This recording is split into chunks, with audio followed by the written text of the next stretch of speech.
Maryland, Glen Haven Elementary School, Young Athletes Culminating Event. Glen Haven Elementary School celebrated a Special Olympics Field Day for pre-K to second grade students. This field day was a culminating event of a year-long partnership with Special Olympics of Maryland. The Young Athletes program brings together student athletes with special needs and their non-special education peers to celebrate outdoors in an environment of activity, sports-themed activity, that really results in creating an interactive, inclusive community of dignity and respect. It's really important that all of the kids see that everyone is capable of doing everything and that we can be together as one big community supporting each other. And if a child has something that's difficult for them to do, they have friends there with them to support them and make it possible. So I think one of the most important takeaways I want students to come away with is that there are more things the same about kids than there are differences. And there are many different kinds of differences, and to recognize that the disabilities that some people see on the outside, that doesn't change all the things that we have the same on the inside. So that they like to have fun together, they like to play, they like to win, they like to be together. Those are all things kids share. Through the Young Athletes program, teachers were trained, receiving resources and toolkits to support their students to develop motor skills and to promote the joy of play and physical activity. Our classes have been working with Special Olympics all year. We're part of their program to help with gross motor skills for our students. So everything that we're doing has led up to this day. And it's really important because these kids now feel like they belong. And there's no difference between them and the rest of the school. So they really feel like a team, and they feel like this is part of who they are as students. You are amazing. I like it because it gives me a new personality and it gives me new hobbies. I love field day! They might have encountered trouble in their young lives, but some inmates at a local facility just passed a big milestone into getting things back on track. The Montgomery County Correctional Facility in Clarksburg, Maryland, recently held the 13th annual commencement for the Model Learning Center. Proud family members watched as 12 inmates walked the stage, having completed their GED or high school diploma. MC was able to serve 967 learners during FY19, seeing 29 of them complete the program. This graduation is a wonderful collaboration. We're looking to expand programming to bring more courses on site. This program has helped me out more than I can believe. Stuff that I didn't retain when I was outside, I retained perfectly like it wasn't anything new. Several Montgomery College faculty members taught students in the program as MC extends beyond its campuses to educate members of the county. It's one of our community engagement centers where we bring the resources of the college out to underserved populations. The college has been able to provide courses and even provide scholarships for inmates that are being released. It's a great opportunity to give them a second chance. No student gets to get left behind. Nobody's expendable. No one is irrelevant. We were able to work with these young men, because this year we had all male graduates, and help them in a short time get a credential that will allow them then to have mobility when they come out. It's the best thing. That's how we stop the cycle. As one of the partners in the program, Montgomery College will continue to work with others to bring resources that assist people in improving their lives. They help us to define better ways to be able to meet learning challenges of the individuals that we're serving, where you give people hope that there's an avenue and a way. For anybody that's in this place, I just say it's really the best opportunity for you to get yourself better than when you go back out. For County Report this week, I'm Dan Rankin. Coming up on County Report this week, would you like to learn more about the county's history? Then you cannot miss Heritage Days, taking place at the end of the month. And a new work of art about peace is the creation of hundreds of kids. We'll tell you how it will be exhibited. Stay with us. We'll be right back. What will Montgomery County look like in the year 2050? This is our chance to figure out what the future of the county can be and how it will grow so that every resident can have the opportunity to thrive. Montgomery County can be a place where we invest equitably in our communities to make them vibrant and safe for all ages and incomes to work, live, and play. Together we can set a vision for the infrastructure that connects our residents and creates a roadmap for a more sustainable, responsible, and prosperous county. Let's plan our future together.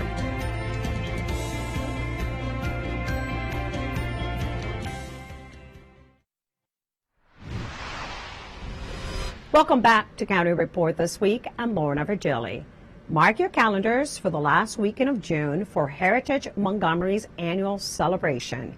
This countywide festival on June 29th and 30th provides visitors the opportunity to visit venues from Silver Spring to Poolsville and everywhere in between.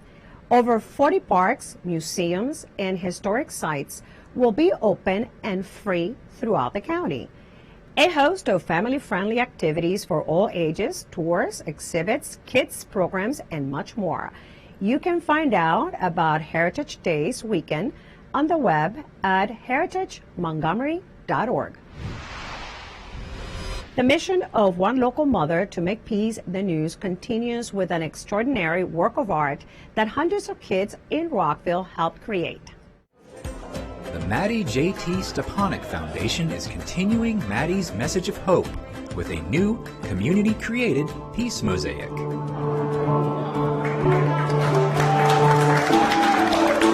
It was unveiled at the Mosaics and Music event at Dawson's Market, featuring food, drink, and conversation. Because peace is possible when we're working together.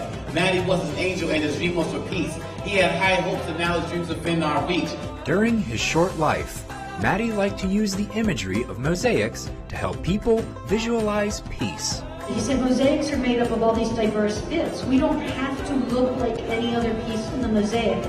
Not all pieces of a mosaic have to touch each other, but we do have to exist together. This peace mosaic was created during Rockville's 2018 Peace Day celebration at King Farm. Hundreds of children at the event arranged tile pieces into their own unique circular arrangements, telling their own story. These pieces were later placed into a larger picture that was inspired by one of Maddie's drawings from when he was only 8 years old. The mosaic will travel to future events to help amplify peace. I think what we need to do right now is just pause. We need to stop, be silent, and notice. Look at the mosaic. Take it in. Peace is possible.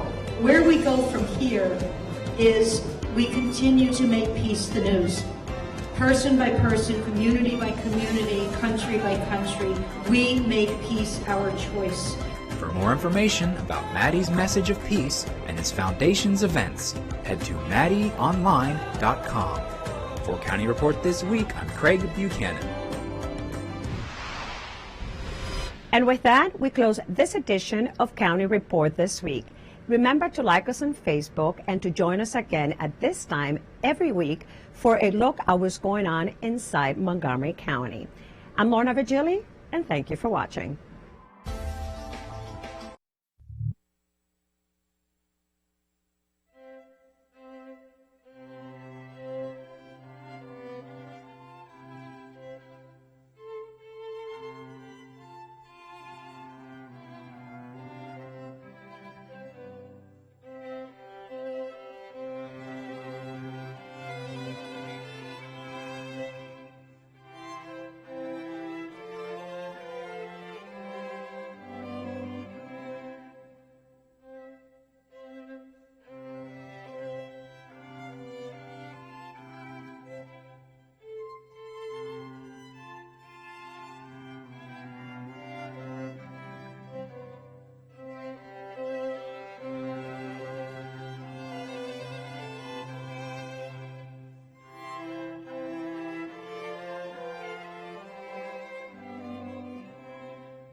Good morning, ladies and gentlemen. We're going to get started with our June 18th council session. We will begin with a moment of silence. If you are able to stand, please do so.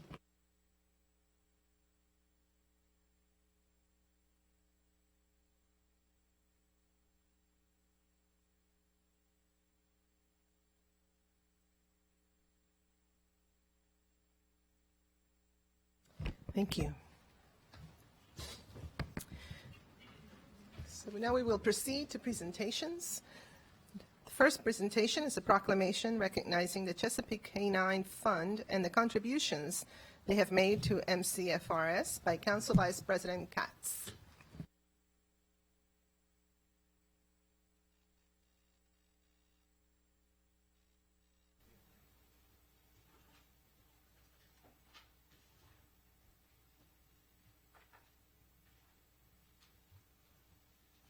Well, good morning, everyone, and thank you for being here. I'd like to ask Ken Sonner and everyone who's with Ken Sonner to please come down,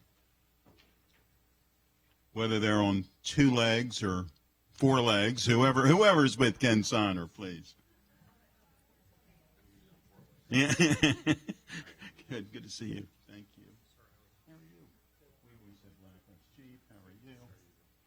Good morning, gentlemen. Ken, I'm going to ask you to please introduce everybody who's here, please. Good morning. My name's Ken Sonner. I'm with Chesapeake Canine Fund. The fund started in Annapolis to help. We started out by helping the canine officers there in terms of not only replacing dogs, but also with providing equipment. As a native of Montgomery County and also a resident of Montgomery County, we were actually able to extend.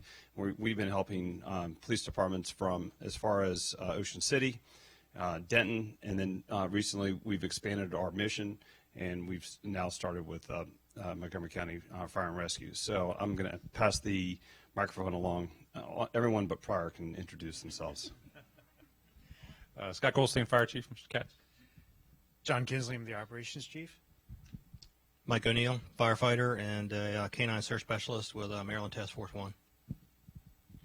Mike Gleiser, captain with Montgomery County Fire and Rescue and Maryland Task Force 1 Task Force leader. Bob Sturzinski, program manager, Maryland Task Force 1.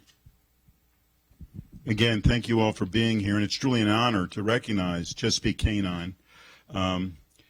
The cost, I think it should be noted that the cost associated with law enforcement canine units can be very high. And Montgomery County's canines have truly benefited from Chesapeake's canine fundraising efforts and generosity, as you're going to hear in this proclamation. This is a proclamation from the Montgomery County Council. Whereas in the summer of 2016, the founders of the Chesapeake Canine Fund discussed how to support our local law enforcement community, make an immediate impact on public safety, and highlight a cause that everyone understands and benefits from. And I was going to say, is the chief here? He was. Yep, Chief, can you please join us? I think that would be appropriate.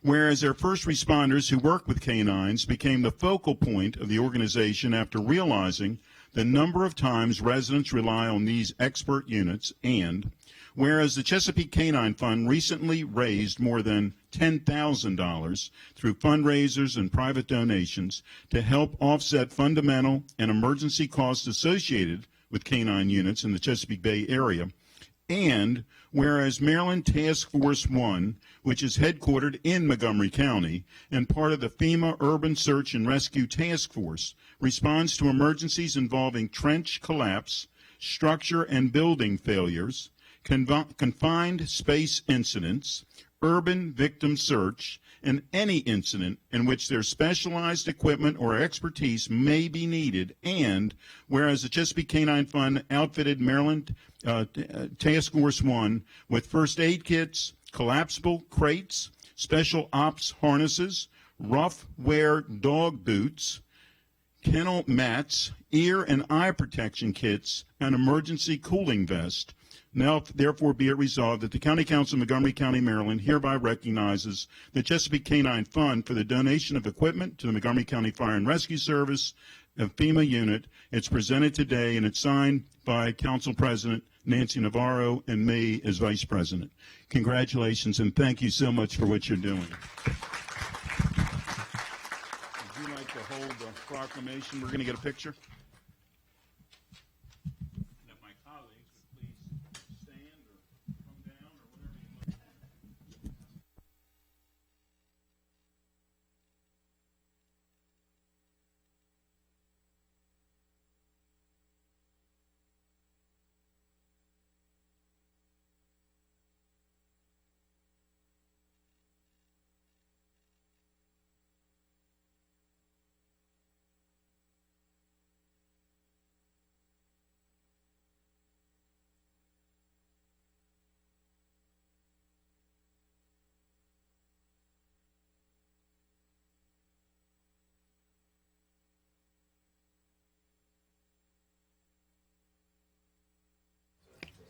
Good boy. All right, now we have a proclamation recognizing Sonia Pruitt as the first African-American woman to achieve the rank of captain with the Montgomery County Police Department, presented by Councilmember Will Jawando.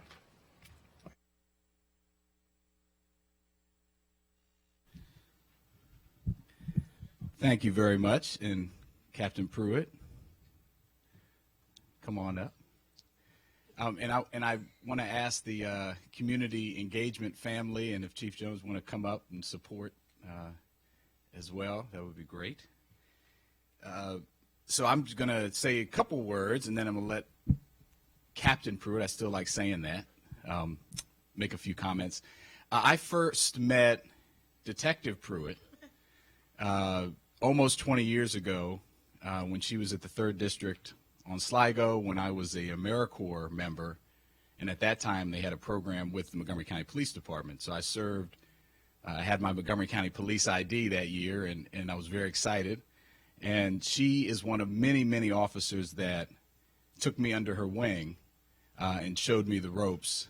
And so just a point of personal privilege, even though we're here to honor her accomplishments, it's just a real honor to be here this many years later, in no small part because of your mentorship and friendship, you and Daryl McSwain and many others at that 3rd District. So I just want to acknowledge that. And she looks the same. So that's that I've aged a little bit, but I don't know what happened. The other thing is, I think it's a remarkable thing that here we are in a department that is one of the best in the nation, that is almost 100 years old in a couple of years, and we are going to celebrate and honor today the first African-American woman to ever achieve the rank of captain. And I think it's timely that in a year that we are pursuing legislation here in the council to create a racial equity lens for all of our policy, it's fitting that we would celebrate and that this would happen this year. I know it was not without struggle. You know, you talk about breaking glass ceilings. In law enforcement, there's been a lot of documentation of being a woman in law enforcement itself. Being a black woman is another whole scenario. I'm sure Captain Pruitt will talk about that. But the fact that in 27-year career, she's been able to achieve and serve in so many areas of the department is really a testament to her dedication to this community and her perseverance in her hard work. So before I read the proclamation, I'd like to allow Captain Pruitt to say whatever she'd like to say. Thank you, and good morning. So Councilmember Jawando has put me on the spot. I was only going to say thank you and hi to all my police family, two of my unit members here, Sergeant Dan Helton and Sharif. I'm going to mess up your last name. I just started, I'm going to have to practice so I won't offend Sharif. But I'm the director of the Community Engagement Division now, and it is it's I don't know what word to use. I'm not going to use bittersweet because it's really not bitter. But let me just tell you a brief story. My son, one of my sons, I have twin sons, they're almost 16 years old. One of them is a really good artist. And so the other day he says to me, I'm going to draw a comic strip, and you're going to be one of my superheroes in the comic. And I said, oh, that's great, you know. He says, don't you want to know what your superpower is? I was like, okay, what's my superpower? He says, you have the ability to burst into flames and then walk through fire without any damage to you. And I was like, okay. And he says, Ma, that's how I see you. And so it has been a long 27 years, I have to admit. I have purposefully did a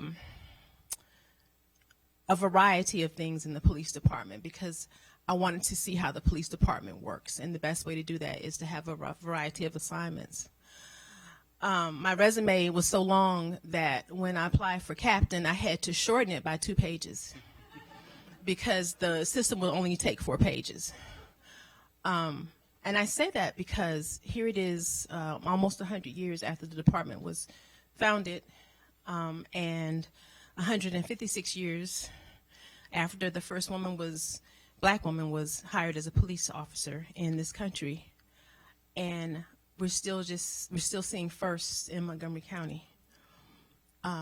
It's not an easy road for black women in the police department, not just ours, but all over the country.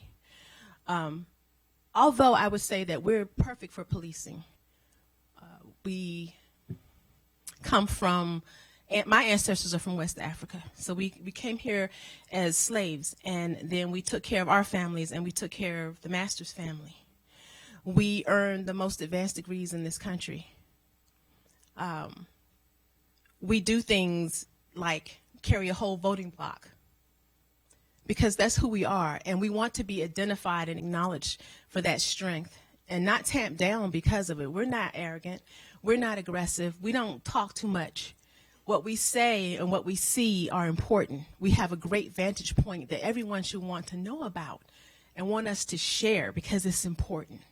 And so I stay here before you.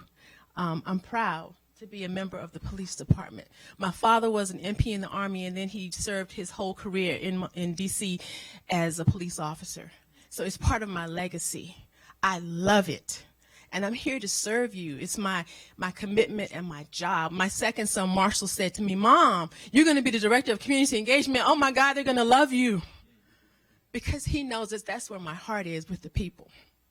So thank you for listening to me. Thank you for Cherie for, pray for me. And thank you, Montgomery County. And thank you, Will.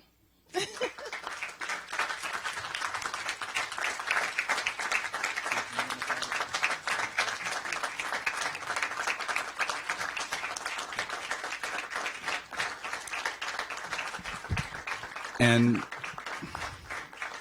thank you. We're gonna get another round of applause because I'm gonna let the chief, who became acting chief last week, which is a big accomplishment itself, to say a few words as well.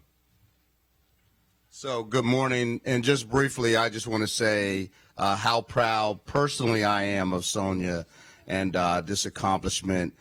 She is correct. It is for any officer, it's really a challenge, and it speaks volumes to accomplish the rank of captain as we go through the ranks. It's a very tedious process that people have to do a lot of preparation for.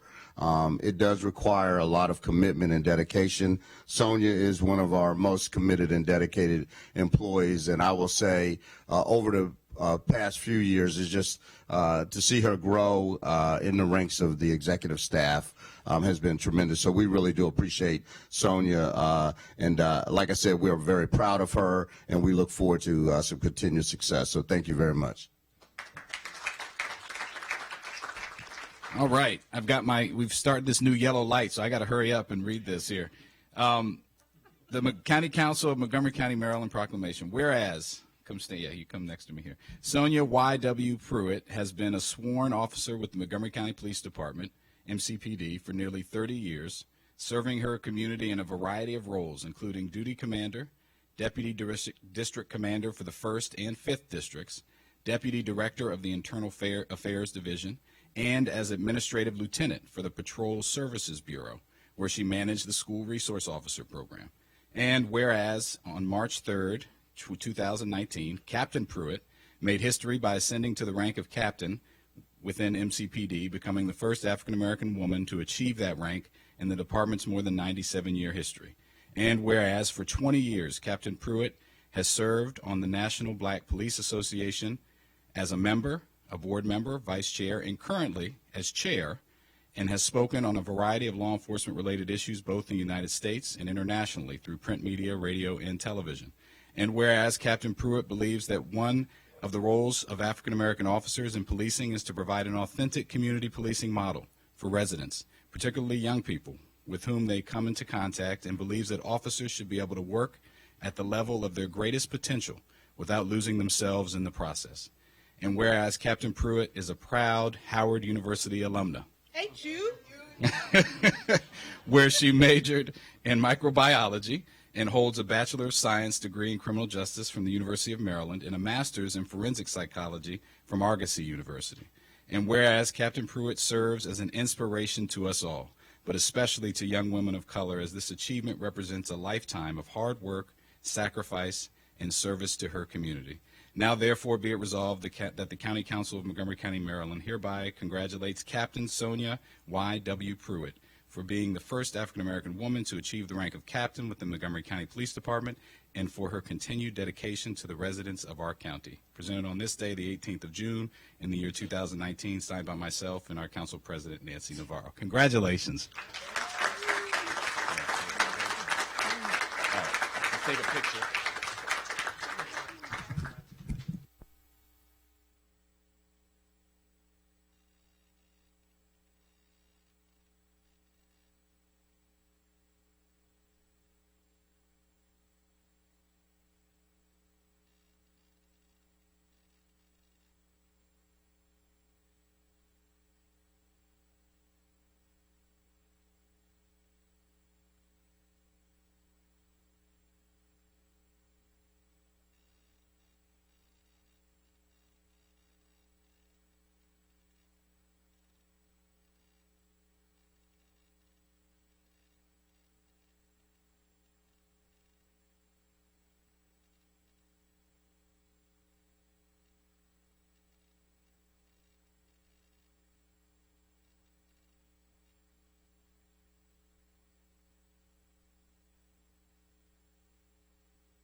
Wonderful. So now we're on to general business. Are there any announcements, Ms. Paradise, or any petitions? Yes, good morning. We have an addendum to the agenda today, adding a proposed closed session immediately following the afternoon public hearings to discuss planning board appointments. And the council received one petition from residents of Montgomery County supporting ZTA 1901 accessory residential uses accessory apartments with 218 names. Thank you. So the minutes of May 9th, 13th, 14th, 15th, 16th, and 20th, 2019 have been distributed to all council members. Are there any edits? Hearing none, those minutes are approved. Okay, so I need a motion for a consent calendar. Councilmember Rice, seconded by Council Vice President Katz. Okay, I don't see any lights. It's very short consent calendar, 3 items. With Councilmember. We're doing the minutes. No, we're doing consent calendar. Consent calendar. All right. Okay, all those in favor, please raise your hand. The consent calendar has been adopted. All right, now we're on to legislative session. This is day 13th, and we have a number of bills for introduction. The first bill is Bill 14-19, Policing Advisory Commission, established. Lead sponsor, Councilmember Reamer, and co-sponsor, Councilmember Jawando. A public hearing is scheduled for July 9th, 2019 at 7:30 p.m. Councilmember Reamer. Thank you, Council President Navarro. Well, Montgomery County is a community that provides leadership on many important issues, and we have an opportunity to strengthen police work by building greater community support. I know that we have an excellent police department full of conscientious and highly professional public servants, some of whom were with us here today. But we are obviously not immune as a county, as a department, from the challenges that communities are experiencing all over the country. That is why today I'm introducing legislation with Councilmember Jawando that is supported by the NAACP, the Identity, Casa de Maryland, the ACLU, Jews United for Justice, and many other groups to establish a policing advisory commission, the goal of which is to improve community trust in police work and to strengthen the mission of public safety. The commission would allow for civilian participation in police department policy formulation, using data and focusing on best practices and strengthening the council's oversight role. Unlike civilian oversight boards in other jurisdictions, this commission would not address disciplinary matters. It would not review complaints about an officer or investigate a police-involved incident. While those are crucial matters, Maryland state law denies a body like this jurisdiction over personnel matters. Instead, this commission would focus on the policies that could prevent those incidents from occurring in the first place. For example, community policing. How can we be more of a community police force? De-escalation training. Is our program a best practice, and is it well implemented? Traffic stops. What are the outcomes from traffic stops?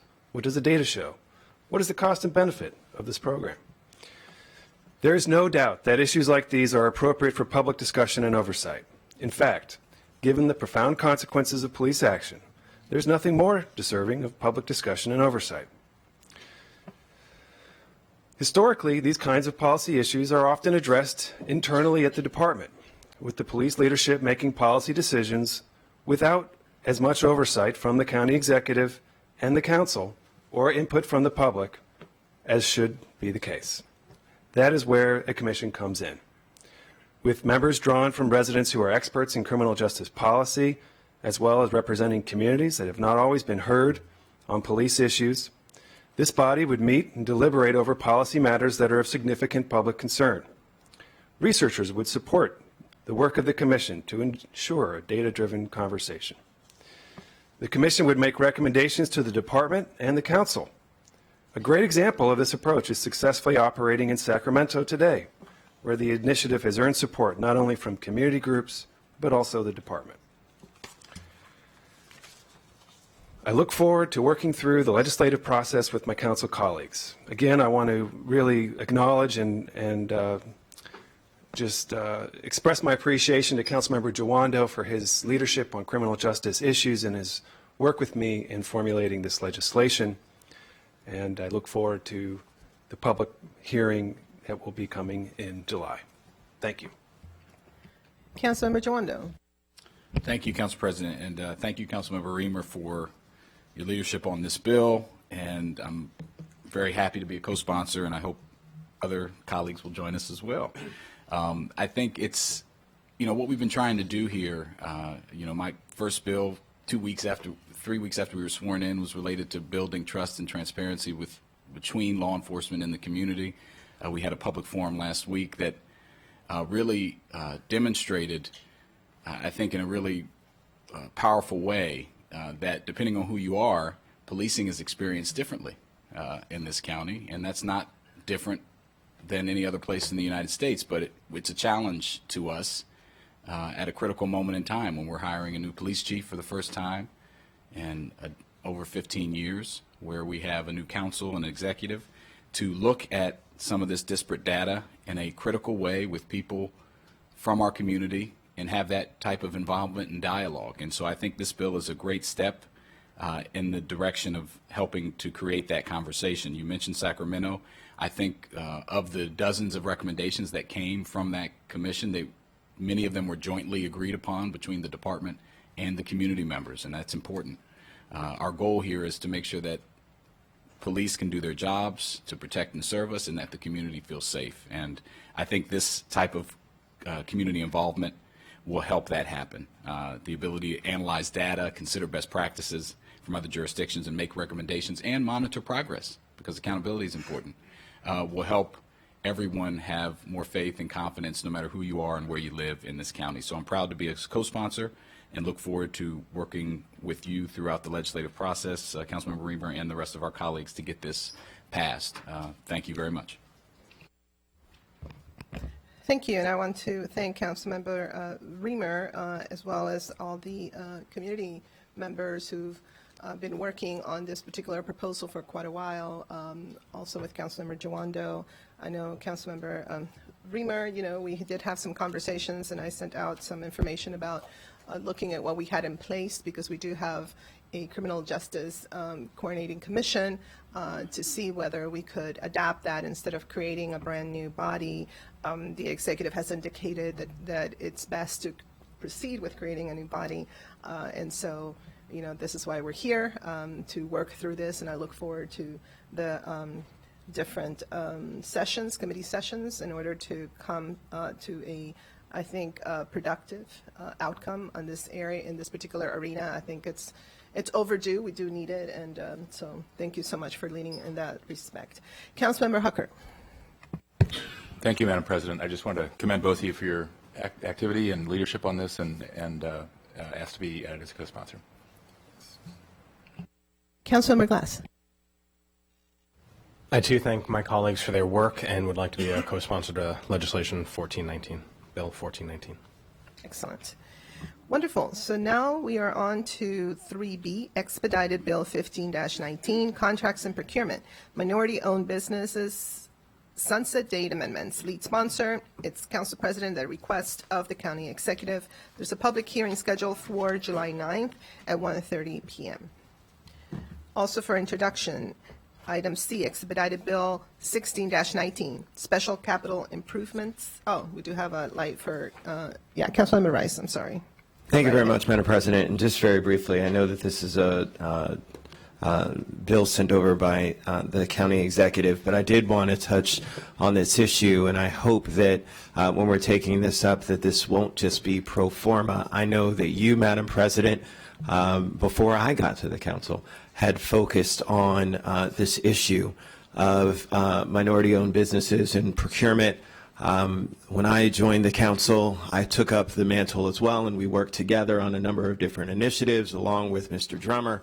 And this is something that I think warrants, in the context of us when we're talking about our racial equity and social justice lens, looking at something that's a bit more urgent than 2 years out, for us to make sure that we're answering some of the challenges that minority businesses still face when it comes to doing business with our local government. And so I think that while the county executive certainly has expressed some concern about getting an expedient report in terms of a disparity study, I think that the Griffin and Strong report still stands in terms of where things were. I would counter that I don't think that a lot of businesses have said that things have gotten much better for them when it comes to the climate. And so from that perspective, I would hope and urge that we do a 1-year sunset instead of a 2-year sunset, understanding what needs to happen. It would be my hope that the county executive would actually send over a supplemental to get this report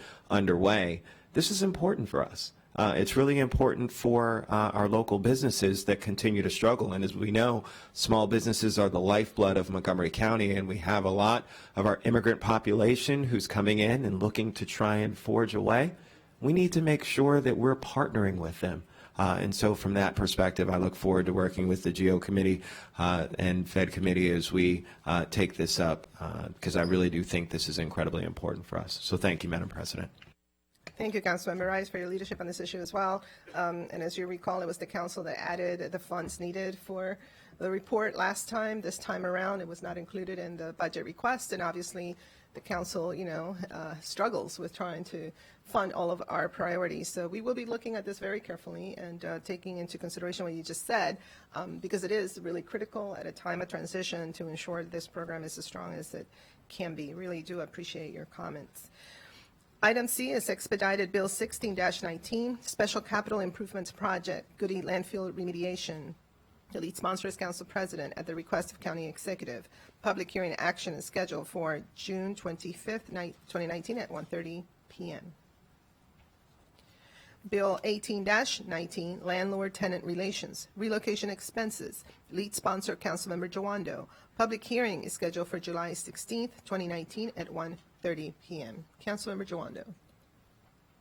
Thank you, Council President. And just briefly, I'm very happy to today be introducing my second bill, Bill 1819, Landlord-Tenant Relations Relocation Expenses. This bill would require a landlord to pay a tenant a relocation payment if the tenant's housing is condemned as unfit for human habitation under certain circumstances, and would require a landlord to provide a tenant with a right of first refusal to reoccupy the property if it is rehabilitated. This is not a theoretical piece of legislation. We had folks that lived in the enclave, which some of you probably noticed is being sued, rightly so, by our Department of Housing and Community Affairs for the thousands of violations, some of which were so bad that apartments had to be condemned. And we had people that had to move out and that had to do so at their own expense. And I don't have to tell you, if you're living, unfortunately, there's sometimes a correlation between affordable housing and not very good housing. And that was the case here. And so you have people that are already rent burdened, housing burdened, having to dip into savings they probably don't have to move for a problem that's not their fault. And this would bring us in line with neighbors such as the District of Columbia and others that have this type of legislation and reimbursement, and equally importantly, right to come back after the problem is fixed, because if you are on the lower end of the rental scale or not, finding another place can be difficult. And you don't want to create the environment where someone could purposely let the property go bad, kick out a tenant, and then fix it up and bring someone else back. So it does two things: relocation expenses and the right of first refusal. This is an opportunity to correct a situation that many Montgomery County families face. We actually had testimony yesterday in the Fed committee from the Department of Housing, who are really looking forward to having this authority as an ability to use in their negotiations with landlords, many of whom are doing the right things. I think this will be an incentive to continue doing the right thing and not let properties go by the wayside. Once all the repairs are completed, allowing tenants the right of refusal is important. Most people want to return to their homes. They've lived there for years. They want to come back. Those who oppose this bill would say it places a financial hardship on landlords, but I would say if a landlord is committed to providing safe housing and following all the county codes, you won't have a problem. And so, again, this brings us in line with our neighbors. And this is not just a housing issue. It's a health and safety issue. It's a moral issue. No one in Montgomery County should have to live in housing that's not habitable. That's not who we are, and it's not what we stand for. So I appreciate. I think Councilmember Katz is a co-sponsor, Vice President Katz. So I'm sorry it's not listed, and look forward to working through this legislation with my colleagues, and also want to congratulate Councilmember Hucker on his bill allowing tenants to break their lease, passing through the Fed committee unanimously yesterday. And this is also a related issue. So thank you very much. Councilmember Hucker. Thank you, Madam President. I just want to be added as a co-sponsor to this fine piece of legislation. Thank you. I'd like to be added as a co-sponsor as well. Thank you. Okay. This brings us to item F. Yes. Did I skip item D? I did. I skipped item D. But first, let me go to Councilmember Rice. I'd just like to be added as a co-sponsor as well, Madam President. Excellent. That's for Bill 18-19. Yes, she just made that note. Okay, so item D is expedited Bill 17-19, bond authorization, stormwater management, lead sponsor. Council President, at the request of the County Executive, public hearing action is scheduled for June 25th, 2019 at 1:30 p.m.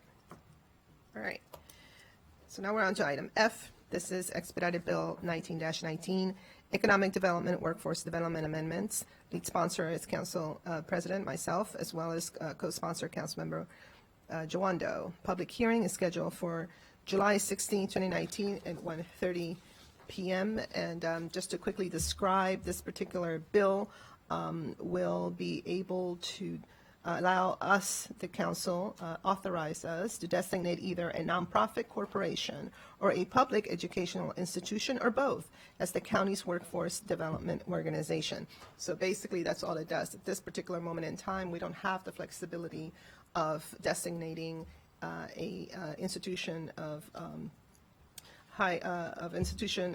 public educational institution, only a nonprofit. So this is what this bill does. It's very specific to that particular flexibility. So that's introduced. Councilmember Reamer. Thank you, Council President. I would like to be added as a co-sponsor on the designation legislation that you just described. And we had a great discussion at Joint Fed EC earlier in the year about how we could build more of a partnership with higher education institutions and workforce development enterprises, and I really I applaud this initiative to open the door to a more specific partnership with those organizations. So thank you. Thank you. Councilmember Albornoz. Thank you, Madam President, for your leadership on this particular bill. I would also like to be listed as a co-sponsor. Thank you. Councilmember Rice. Ditto. Wonderful. Councilmember Joando. Thank you, Council President, and just wanted to chime in, and I think this, to Councilmember Reamer's point, will provide us with the needed flexibility to make sure our workforce system and continuum, much of which is already done by our great institution of higher education here in the county, or one of them, Montgomery College, also University of Shady Grove. It gives us the flexibility we need to ensure that that system is working. And I'm really glad the colleagues have supported it, and I look forward to moving it forward and discussing what that'll mean in the coming years, in the year or so. So thank you very much.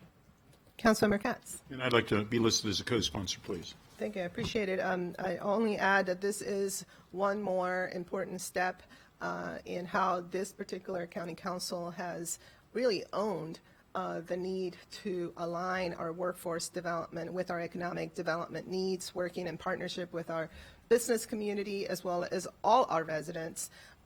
We really do need to get to a point where our model is aligned and it's coherent and can be scalable. So this was one more step towards that end, and I am very excited about the energy that is contained in this particular council to really reach that very important point of having a model and a system that works for us here in the county. So really appreciate the support. All right, so now we're going to move to item number 4. This is district council session. And item 4A is a zoning text amendment that 19-01, accessory residential uses, accessory apartments. The Fed committee recommends approval as amended, and we will today have a work session. We also have already scheduled an additional work session on July 9th to begin to review committee work today. And before I turn it over to the chair of the Fed committee so that he can walk us through this proposal, of which he has led both in sponsoring the ZTA but also in a lot of work that the Fed committee has put into it. I want to acknowledge Councilmember Joando and Councilmember Friedson for their hard work as well. Let me just say that, change is difficult. I think that our county has definitely changed, and the demographic patterns require us to be open and proactive in how we address the evolved needs of our residents. We continue to need a comprehensive and coherent housing policy that is integrated into a beefed-up transportation infrastructure that has at its core a well-thought-out public transit system. We have made progress, but we are far from that ideal. But in the meantime, we must do something. The narrative that has gained traction in the public sphere about this particular ZTA around a binary, rich and poor, black and white, immigrant, non-immigrant, and some of the things I have read as feedback have been, quite frankly, racist and appalling. This is not who we are. It is surprising because the yield from this ZTA is not going to materially impact the dire need for affordable housing. We are not talking about a whole lot of ADUs. What we are talking about, from my perspective, is yet another attempt to particularly serve two populations, the young, especially millennials, and our aging population as our elderly confront options for life after retirement, including aging and placed in their homes. We know that housing affordability can be an issue for many young people who are starting off and would like to live in our county. We know that many of our elder residents have homes that have risen in value beyond what they can afford in terms of taxes and upkeep. It seems to me that this proposal would meet that need. We should be open to an initiative that seeks to relax rules for building ADUs. Despite the heated rhetoric and some of the feedback we have received, we've also benefited from a lot of thoughtful responses and suggestions for moving forward. Change is not easy, and that is why we must proceed in a thoughtful, measured fashion. The Fed Committee has had 2 sessions, and we had a long public hearing on the subject on February 26th. I'm looking forward to this particular work session, and it is my expectation that we will have another one before taking final action on this ZTA. I thank everyone for participating in this debate. I look forward to more engagement as we go through this. I do encourage my colleagues to share any recommendations or amendments they may have on this ZTA. And once again, I want to thank Councilmember Reamer for his leadership on this issue, and I will now turn it over to him in order to walk us through what the Fed Committee has recommended, as well as amendments that any of my colleagues may have to best put forth an important component, once again, of the diverse housing types that we need in this county to really address the need throughout. Thank you, and I'll turn it over to you, Council Member. Thank you, Council President Nancy Navarro. Your remarks framed this issue just right, and I really appreciate your setting the table as you have done. As we begin, I'm going to first, just as an administrative matter, pass out a sheet of paper for my colleagues that kind of is intended to help list the various decision points of the packet. The packet has a lot of information in it, and I know we're all reading it, and this is just intended to help keep us on track. The goal for today, and that'll come around to staff, for Jeff and Pam, the goal for today is to have a discussion. There's really no, I think it's not needed for us to make motions, to have straw votes at this point. I think we're just trying to all get really more familiar with the many substantive points here, and of course express views on those points as council members so choose. The goal of the bill, as Council President expressed, is to create new opportunities for people to live in Montgomery County. Our region is growing, and if our rules make it impossible to build new housing, then the options that we have are just going to grow more and more expensive. That is what is happening today, and the middle class is being priced out of this county. Accessory dwelling units could be one small piece of the solution. It is not a revolutionary proposal. It is not going to profoundly change Montgomery County one way or the other. It is a targeted and tailored solution. It would allow housing in certain circumstances, and it will allow many families to figure out how to make it work in an expensive place and how to take advantage of the amazing job opportunities, schools, and quality of life that we've built here. So I really want to thank the hundreds of people who've participated in this discussion from every perspective. Your participation has made this zoning change proposal much better. The committee's work was very strong. I really can't speak, I can't express my appreciation enough for Council Members Friedson and Jawando. The work contributions that you made to this have been material, and again, you made the proposal much better than it was as introduced. I want to just say, and I'll try to be brief on this topic, but we've received several letters from the county executive about the issue. Our council staff actually prepared a memorandum that looked into a number of the factual misstatements in the letters that we've received from the county executive. I think it is regrettable that there has been information put out there that is having the effect of stirring up public opposition without a real factual basis. A couple of examples: stormwater. The assertion has been made numerous times that there are no stormwater rules.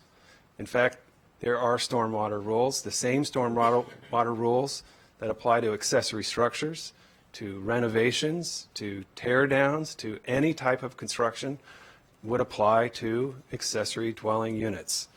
The assertion that these would be allowed for short-term rental, for Airbnb, there is specific legislation, language in the zoning change that would not allow them to be used for short-term rental. For some reason, this assertion has continued to be made. And I think a real low blow, using the word trailers to refer to accessory dwelling units, was just so unfortunate. A trailer is definitionally a temporary housing unit. It does not have a permanent foundation.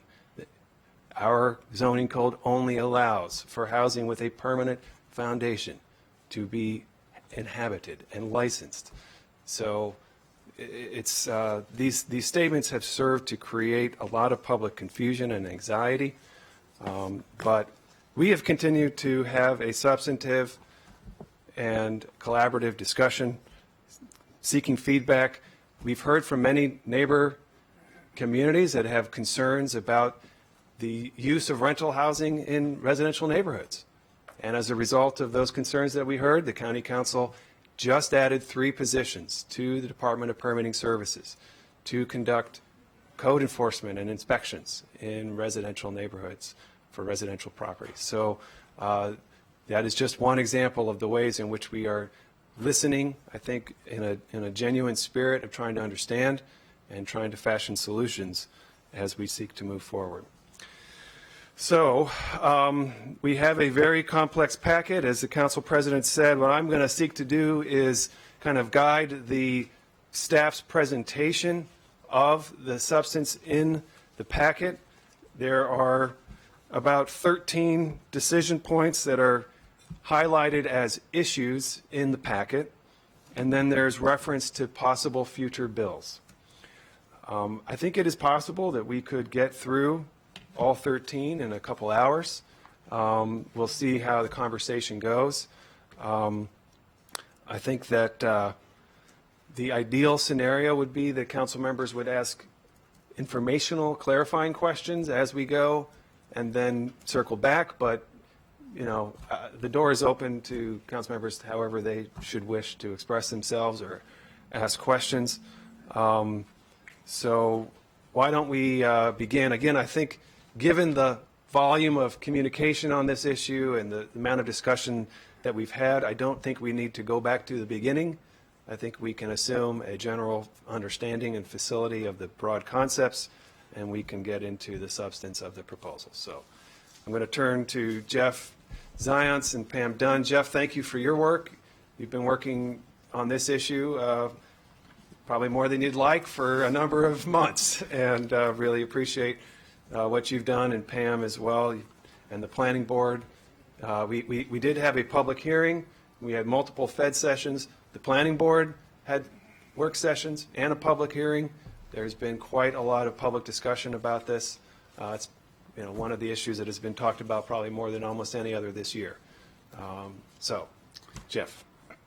I'd like people to pay attention to page 4 of the memo, which starts the 13 issues that the chairman mentioned. And the first issue is sort of a big one. One of the changes in the ZTA was that it would allow detached. Okay, so we're on page 4. Page 4. This is the first issue now. I'd like to say I think that philosophically or from a big picture level, this one and number 4 kind of go together. Should detached be allowed? Should there be a minimum lot size? You know, those two things are closely correlated. So I'd recommend that as we talk about this one in the big picture level, we talk about item number 1 and number 4 together. Jeff, can you please explain the facts? Right. Certainly, today the minimum lot size goes with the minimum lot required in the zone in which a detached unit is allowed. So it's only allowed in RE1, RE2, and the larger lot zones, which have a 1 acre minimum. Okay, so today, accessory dwelling units that are detached. Detached is a funny word, but we mean the backyard cottages, the garage conversions, the other units that are not attached to the house. Those are only allowed today where? In large lot zones. In large lot zones, which is R200? No, RE1, RE1, RE2, R2C. Okay. Which all have minimum 1 acre. And they all have minimum 1 acre. So if you want to build one of those units today, you have to be there with that lot size. Right. So these smaller lot zones have much smaller minimums. R60 is 6,000 square feet, R90 9,000, R200 20,000. Now the fact that you have those minimums doesn't mean that there are some lots that are at least 1 acre. So you have those too. Right. So a primary goal of this legislation was to allow for those types of units. That if you have a garage, because your house was built with a freestanding garage on the property, you could put a person in that garage rather than a car. That was a primary goal in drafting this legislation. If you wanted to build a backyard unit for whatever purpose, consistent with the licensing allowance, you would be allowed to do that. So that is why this is the first item on this agenda, because today, to build a backyard unit, you have to be in a large lot zone with at least an acre of property. And the totality of these zones is about 72,000 acres. The distribution on lots by zone is on the bottom of page 4. About 38,000 in R200, 28,000 in R90, and 55,000 in R60. Okay, so this is one of the most meta issues of the discussion, so we'll turn it to council members for questions and discussion. Vice President Katz. Thank you very much, Madam President. So, Jeff, for the 37,900 lots that are in the R200 zone, they're what, 20,000 square feet a lot? At least. Do we know how many of those are actually 1 acre? I think so, but I'm not sure. Let me. Well, if not, then that would be one of my questions. I'd like to know how many 1 acre lots we would have in the various zones that exist today. Right. Well, I can clarify. If what I'm asking is that any of the lots that we're talking about in the R90 and R60, how many 1 acre lots would be in you got me, R90 and R60? And also, what does the word attached mean? If I have that separate, what I used to always call a Fonzie suite, you have a garage with somebody living over top of it. For those of us old enough to, some of us aren't old enough to remember. There's antenna TV. You can catch it in the evenings, but it wasn't that bad. Come on, give me a deal. But yeah, okay. Do it on the radio. yeah, there you go. Yeah, that's neat. Yeah, but anyhow, if someone takes a separate building, a separate garage or whatever, and takes a 2x4 and connects it to the main house, is that considered attached or detached? Oh, it depends upon the significance of the connection. If you have a covered causeway, Yep. It might be connected. DPS is here really to answer that question as well. It depends upon the significance of the connection, but generally, a attached unit does not have 4 independent walls. So it is physically 3 walls that, and the third might have been an exterior wall to the existing unit. A detached unit generally has 4 new exterior walls. Okay. And does permitting agree with that? Do you? Is that the way you see that? An attached building would be as long as there is conditional space. It cannot be a breezeway. It has to be part of the principal structure. So even if it's a breezeway, that's still not attached. I mean, It's not it would be attached. 2 separate buildings with a breezeway, is what you're saying. Right. It would be 2 separate buildings. Thank you. Just for clarification. Thank you very much. Councilmember Albornoz. All right. Thank you, Madam President. I want to begin by really thanking my colleagues on the Fed Committee, and I've had many conversations with Councilmember Reamer about this. In principle, I do support ADUs. I have shared with him and some of my colleagues that my grandparents were able to continue to afford to live in their home longer than they otherwise would have been because of their fixed incomes, because of the ADU that they had in their basement. And while by and large they had pretty good luck with the renters, they primarily focused on graduate students.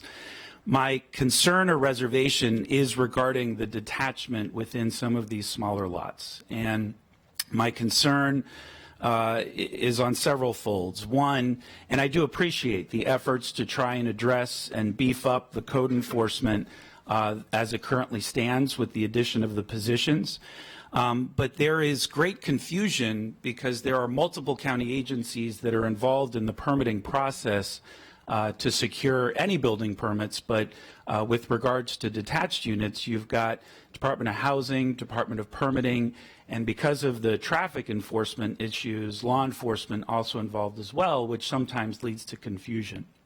And I did also go out along with some of my other colleagues and meet with civic associations and didn't hear a great deal of feedback regarding current issues, particularly on smaller lots where people are building attachments onto their home and disregarding our current policies and really not feeling comfortable or safe bringing up those issues with their neighbors, often frail and elderly, often in communities of working class, where there are a number of issues that have arisen. And so while I very much appreciate and respect that we are making a change here, I feel uncomfortable with the pace at which we are proposing this particular legislation. And so I'm hopeful that over the course of this work session, over the course of this work session and the next work session, we'll find a sweeter spot. Because I do think that on the whole, there's a lot of good here. There's a lot of positive. But I am concerned about the potential disruption to communities, the potential pitting of neighbors against neighbors, and acknowledging that not every neighborhood is quite the same with regards to its landscape and its infrastructure as it currently stands. And so I have a problem with detachment sort of period, but I am willing over the course of the work sessions to talk about the size and scope if we can't get to a place where detachment is or isn't an issue. But I just wanted to state that up front and share a little bit of my context and perspective based on the conversations I've had with residents, but also the advocates in favor of ADUs as well, because we do need creative solutions to address the complex housing needs in the county. And I do think after these 2 work sessions, we'll be in an even better spot than we are now. And I think we're starting from really solid ground thanks to the hard work of the Fed Committee. Thank you, Councilmember Albornoz, and thank you for those comments, because actually, at least for me, you know, this is a recurring issue. And I know that NACO awarded the county a particular recognition because of the community action teams that I proposed, and then we passed legislation. And it was really due to the fact that we do have already a lot of chronic issues in our neighborhoods. And so the issue of enforcement, it's going to be really important. Luckily, we do have this vehicle that we need to strengthen. And as we work through this ZTA, we need to address that as well, because we cannot fool ourselves, number one, and think that it's not already happening, right? It is. I mean, this is how a lot of families are able to afford to live in Montgomery County. But it is also very true that because there has not been the investment, and I will have to say that this council has responded and has added funding for code enforcement, but we do have a model, and that model actually was tested in my district as I proposed it, and it worked very well. So we do have a model, and as we work through this, particular ZTA, and that's why we're going to take our time, I do expect to be able to, include and call for resources to strengthen those community action teams.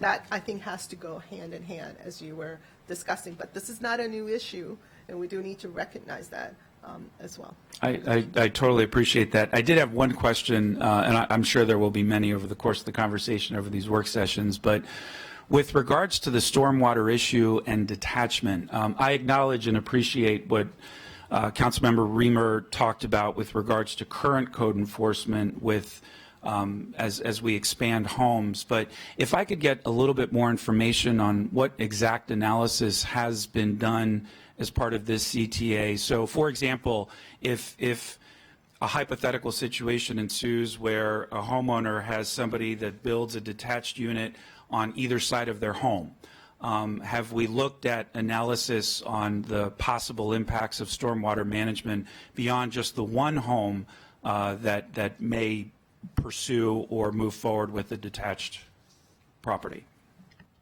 I can speak to what we do currently. If you come as far as if you want to build an accessory behind the main building, we follow Chapter 9, the sediment control, and what we take into consideration is how much land disturbance is occurring on the property. If it's more than 5,000 square feet or 100 cubic yard of dirt is going to be moved from the property, they need to obtain a sediment control permit. And once you obtain a sediment control permit, then all the regulations applies. That's when we look at the stormwater runoff, how you have to control the water on your land, not to disturb the adjacent properties. I don't know if that answered your question or not. Sort of. So I guess have you thought through if there are multiple properties within a small block, for example, that are all moving forward, if there are 2 or 3 properties within the same block, does that have any impact on potential sediment control beyond what's currently in the code currently? No, it's not. Every lot, would be they need to obtain their own building permit, and it would be looking at it separately. We were not combining, 2 properties. So each building has to meet the current regulations. And the provision of the addition of sewer and water and all the other accoutrements that would have to come with the detached unit would also absolutely. apply. That would be WSSC. So even for electrical, they have to have their own separate meters. They have to have water, sewer connections. Those are all part of, reviewing that building. But as far as looking at it for land disturbance, if it doesn't meet that threshold of 5,000 square feet of disturbance or 100 cubic yard of dirt being removed, it's not going to apply to look at the storm water or the runoff or anything like that, or how you're going to control the water on site. And a question for my colleagues on the committee. I think you guys did a good job beginning to address the issues of privacy and having the entrance be on the opposite side, not the side adjacent to the neighboring property or windows. But was there a discussion regarding the requirement of fences for detached units, and what was the outcome of that discussion or deliberation? That was a specific, I don't think we considered. Councilmember Friedson had talked about the, well, if Jeff could weigh in, because, sorry, thanks for yielding. We did discuss fences at the broader topic of privacy, which is a concern that many, particularly in the particularly small R60 zones, had raised. We discussed how to address the privacy issue, ultimately came up with the windows and doors facing inward and not outward. There was a concern, I think, that was raised of how the fence requirement would work, but if Jeff or Pam could speak to that, because this was discussed during committee, and I had an interest in requiring the fence, and we backed away from it based on your expertise of explaining why that could be problematic. Right. So Nobody actually made a motion. it wasn't formally proposed, but it was discussed. Right. Part of the routine was involved, part of the discussion was involved in allowing existing structures to convert. And you did two issues. One was, what happens if I want to add height to that building, or what happens if I want to add a window facing my neighbor? If a window facing your neighbor existed on the structure now, you allowed that window to exist and the conversion to take place. If you then allowed a fence to that, it might be problematic to light and air for that window. So there was no decision to require a fence either for that existing structure or for a new ADU.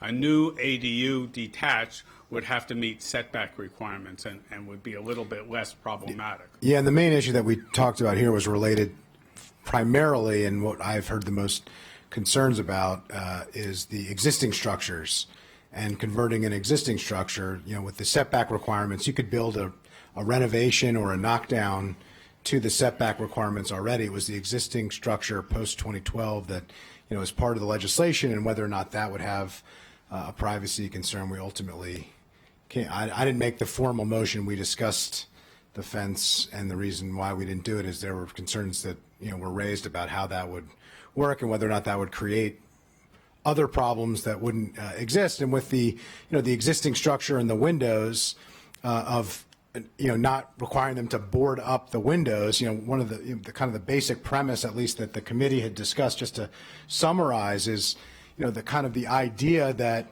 if we're allowing a structure for a car, we should allow it for a human being, as a place to live. So if the window is already there and you can have your car be there and you can be in it with your car, the same kind of privacy issue would already exist, and so we're not adding a privacy concern. But if you create a new window or a new entrance as part of the conversion, that's where it becomes problematic, because you're making a change to the structure. And so that's why we required any new entrance or new window to face inward, the way that we thought that we could thoughtfully address the privacy concern that was raised. If I may suggest, of course, you could require a fence for a new structure and not require it for a existing structure if you want. I'm definitely interested in that. As you guys know, I have 4 kids under the age of 11. So we put a 6-foot fence in between our lots, more for privacy for our neighbors, frankly, than for us, to stop some of the balls from flying over to our neighbor's house. And I will say that fence has really been helpful for both parties and helped in a variety of different ways. So that is something I'm interested in exploring. If we do move forward with the detached units, I will like to explore that further. That's it for now on this specific one. Thanks. Councilmember Rice. Thank you very much, Madam President. So this is really interesting. It's interesting because I find myself personally in a time now where my mother is not happy with aging in place where she is in Kensington and is looking to downsize. And so we've considered whether or not she wants to come and live with us. And so this conversation around what's happening around this county is personal, because it's happening with my family right now. And it's an interesting one, because when I think about this particular question, so I want to get back to the specifics of this one, where it says, should detached be allowed in smaller lot zones? And I think to myself, so my mother, who's thinking about coming, would bring a car, so I do understand that part, and she's one person. So I'm just still trying to understand, if my lot was 0.75 acres or 1.25 acres, what would be the difference? I mean, what does that really affect when you talk about, and so folks had talked about neighbors and, relationships. I mean, my mother's a great woman, so I don't think anybody would have an issue with her. So, I mean, so from that perspective, I mean, it's not as if you have a neighbor issue. So I'm just trying to understand what would be the issue with having a .75 lot. And so quite frankly, what it says to me is, oh, well, you have to be more affluent to move your mother in and have an ADU for her than not. Well, And that's what I specifically draw out of this lot size, because everything else when it comes to requirements are the same. I mean, regardless of whether the size of the ADU is whatever it may be, it's whatever the lot can accommodate. And of course, with DPS, you know, there are those certain requirements. So I don't see a direct correlation between lot size and, you know, the ADU. I mean, because you just build a smaller ADU if it's a smaller footprint. I mean, it just doesn't make sense to me that there's this limitation that's there from that perspective. I'm not talking about ADUs in general. I just want to talk about this specific point because I want us to be very careful about the messaging that we're sending. Well, some people would hope you love your mother enough so that it's attached to your unit. Well, my mother, no. I love my mother enough. My mother doesn't love me enough that she wants to be around me 24/7. Trust me. As Tell your mother she's welcome in my home anytime, please. As recommended by the committee, it cures the issue. It doesn't have a minimum lot size, and it allows it in small lot zones. Which is right. Which is why I just want to chime in because this was a decision point that they had brought up as number one. Go ahead. And so I just wanted to make sure. The one item that you left out is and has a maximum of 10% of the lot size, which is rather than making a specific number related to each lot size, which is something that some people have requested, and I had some sensitivity to that because there is a concern. A 1,200 square foot unit in a 6,000 square foot lot is rather large, and particularly in my district and in some of the older neighborhoods in the county with particularly high property values, there are plenty of 1,000, 1,100 square foot homes that were built in the 1950s and 1960s with the expansion of the federal government into Bethesda. And so the way that we addressed it as the committee was 10% of the total lot size. So a 6,000 square foot lot could only have a 600, exactly to your point that you've raised of it shrinks down, no more than 1,200 in any lot size, and no more than 50% of the principal structure. Jeff can explain. There was some question of what the intent of the committee. I think the committee has clarified that it's the footprint of 50% of the footprint of the principal unit. So if you have a house, a home, a principal structure that takes up 1,200 square feet of footprint, which is a large house. I mean, that could be usually as a 2,400 or 3,000 square foot house. You only could be half of that at maximum, so that would still be a 600 square foot unit. And so we have significantly restricted the size of the ADUs while still allowing them in the smaller lots, which are where they are most attractive to most workers, to most seniors, because they're most accessible with public transportation, with amenities of all the places that you want. So these are folks who aren't going to be living in isolation. The whole reason why you'd want your parent to live is for that purpose. Which is why, again, I also want us to be very careful about our conversations and what we're saying, because it's very dangerous to start assuming that, well, everyone who comes in and we're going to have neighbor issues. Let's not assume that everybody wants to have an Airbnb and those kinds of things, because that's not the case.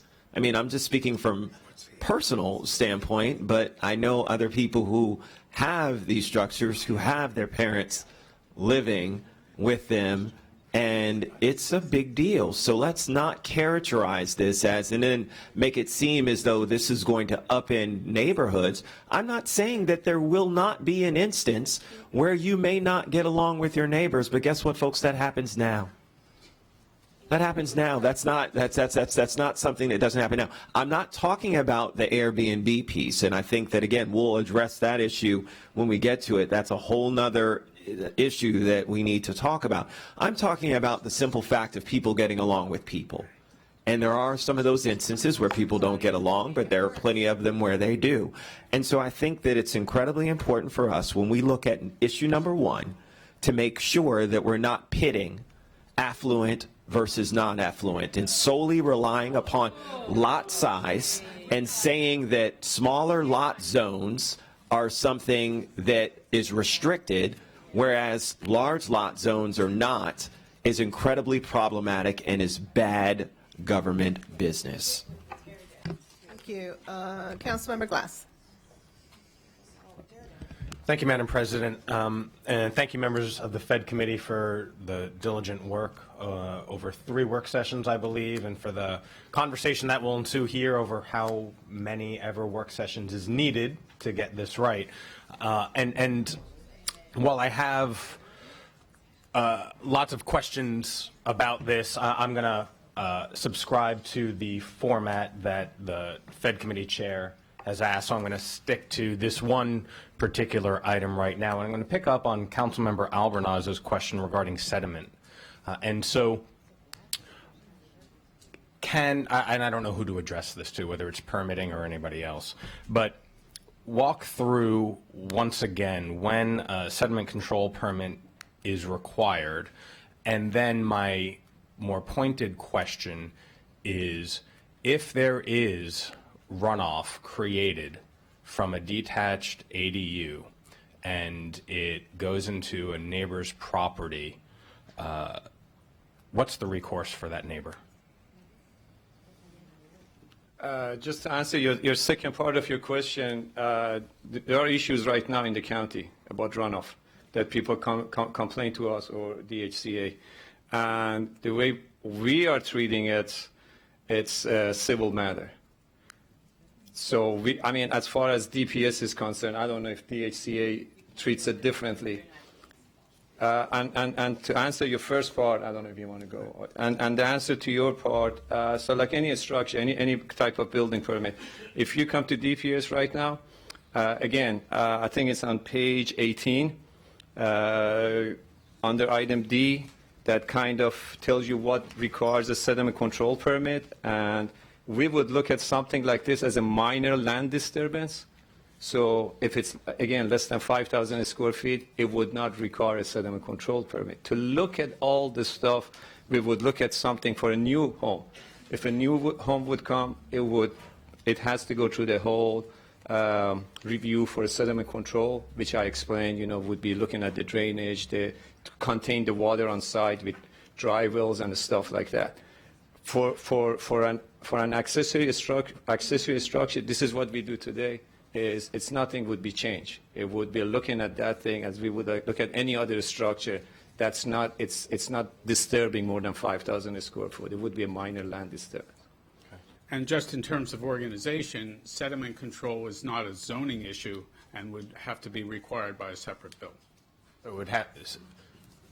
If further action was required, or if the council desired changes, it would have to be a separate bill. Duly noted. And so getting back to the point about it being a civil matter, so that's a lawsuit.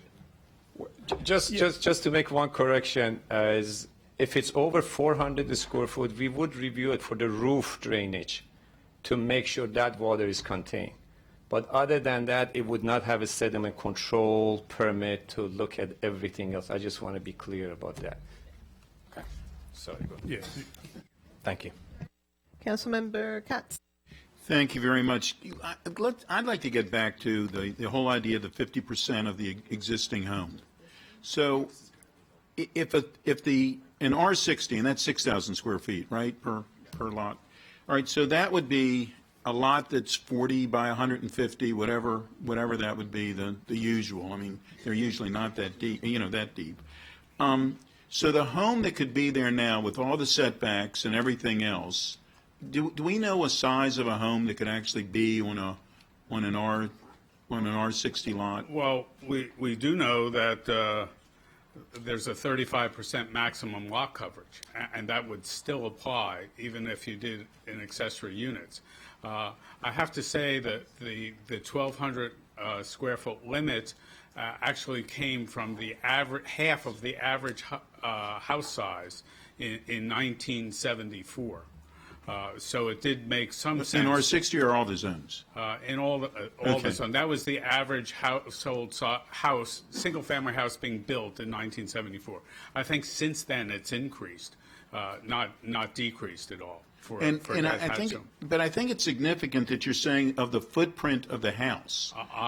As the individual council members are on the committee are saying, Or it's someone saying, Yes. I don't know that I'm blaming you, Jeff, I'm just mentioning. And you have to remember these tie together. It was the lowest of any of those measures. It was the lowest of 50% of the footprint of the house, or 10% of the lot, or 1,200 square feet. So it was the lowest of those three numbers. It would never be more than 1,200, no matter how big the house, no matter how big the lot. And the 1,200, let's say someone's going to try to build it to the 1,200, that has to be the entire size of the house. It's not just the footprint of the house, right? So it would be if somebody decides that they are going to build a two-story house or detached You house. mean ADU? ADU, yeah. Yeah. The ADU maximum is 1,200.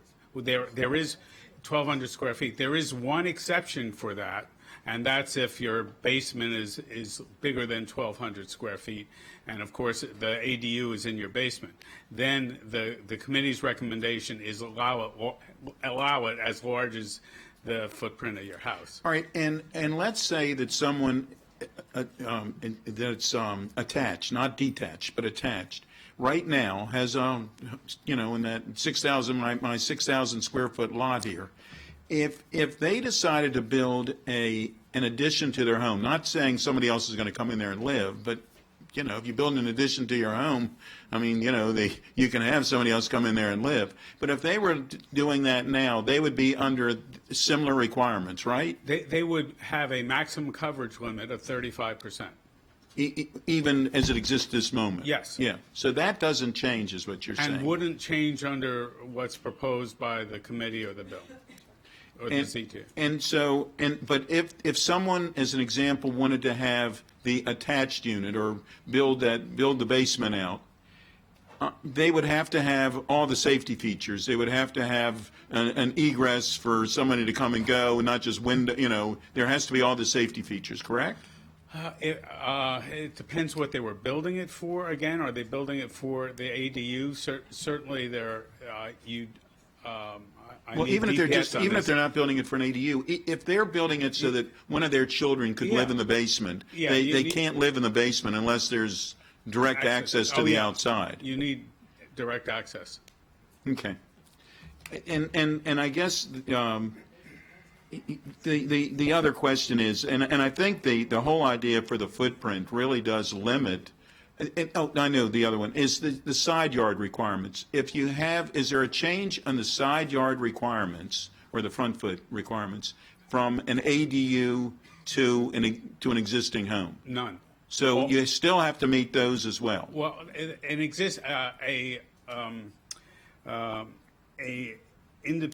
accessory structure has its own side lot limits, which are not changed by this CTA. But if you're in a zone that says you have to have a 10-foot side yard, you still have to have a 10-foot side yard, regardless of whether it's an ADU or whether you're just adding a room or a rec room. Right. Yeah. Or you're doing a garage. Right. Okay. Thank you. Councilmember Riemann.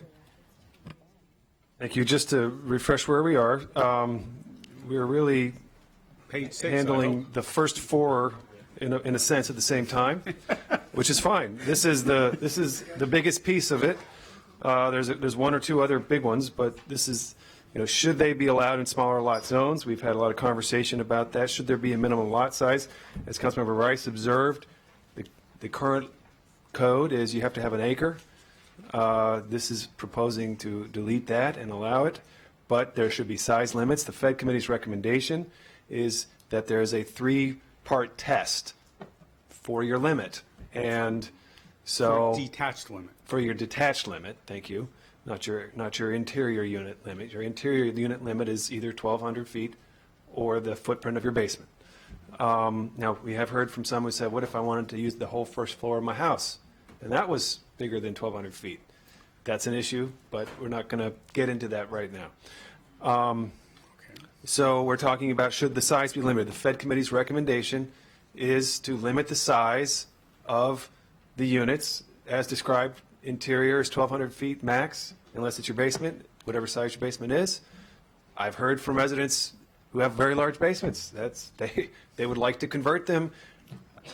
They otherwise would be mandated to block off and make unusable a share of their basement, which just makes no sense.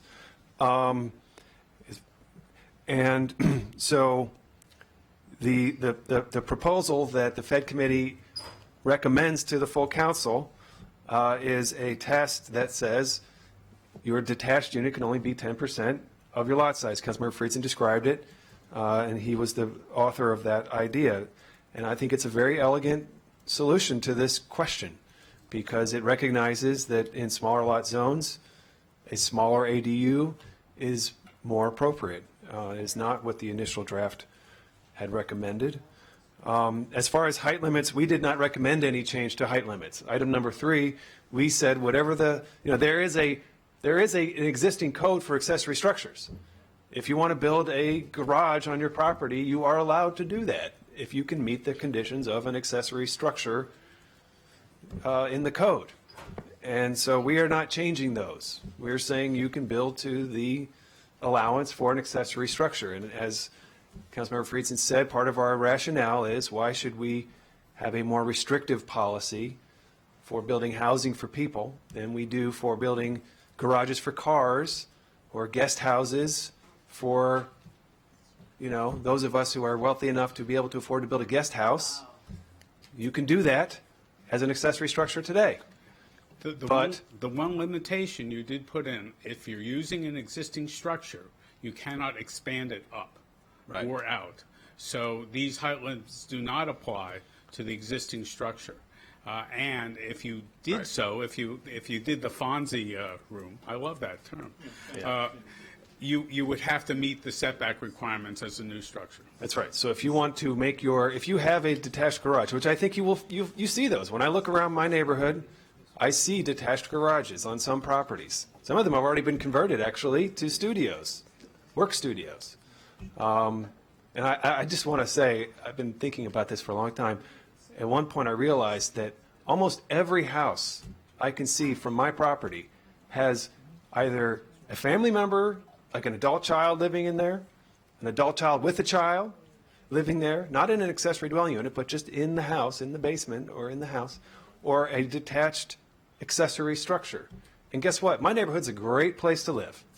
It is a great place to live. Having accessory structures does not make your neighborhood less than a great place to live. In any event, we said that if you wanted to convert one of those existing structures, if you wanted to raise the height, then you would have to meet the code, which is going to not allow you to add a second story that is too close to the lot line. You're going to have to step it away from the lot line. You can't add a window overlooking the neighbor's property. There are some particular issues there. So again, I think at this point we're in items number 1 through 4. All right, Councilmember Friedson. Thank you for that. Thanks for allowing me to step in and clarify a couple of things that the committee did. I appreciate it and apologize for going a bit out of turn there.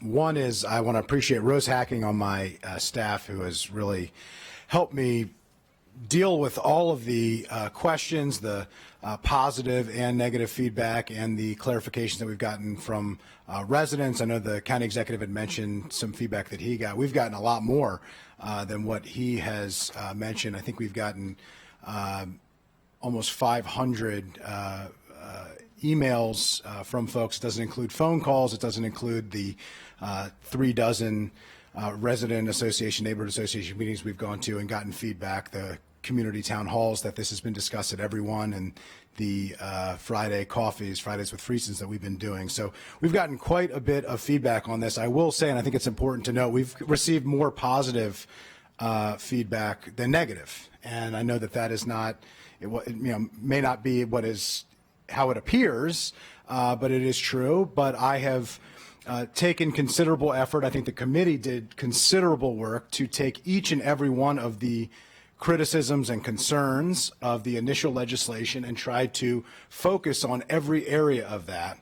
I think that these first 4 items speak to that, where we have come up with what I think are thoughtful compromises. It doesn't mean that there couldn't be some additional tweaks here at full council. I think that there is room for that, but I think to suggest that we haven't been undergoing a thoughtful and deliberative process is just not reasonable and not fair to say that you want it a little slower, to say that you don't want it at all. That's totally reasonable. I'm fine with differences of opinion, but it's not a legitimate viewpoint to say that we have not taken considerable time to weigh these issues and gone into considerable amount of work. I think we had 4 Fed committee sessions where this was discussed. We're now having at least 2, because we already have the next one scheduled here at full council over the course of months. This is 1901.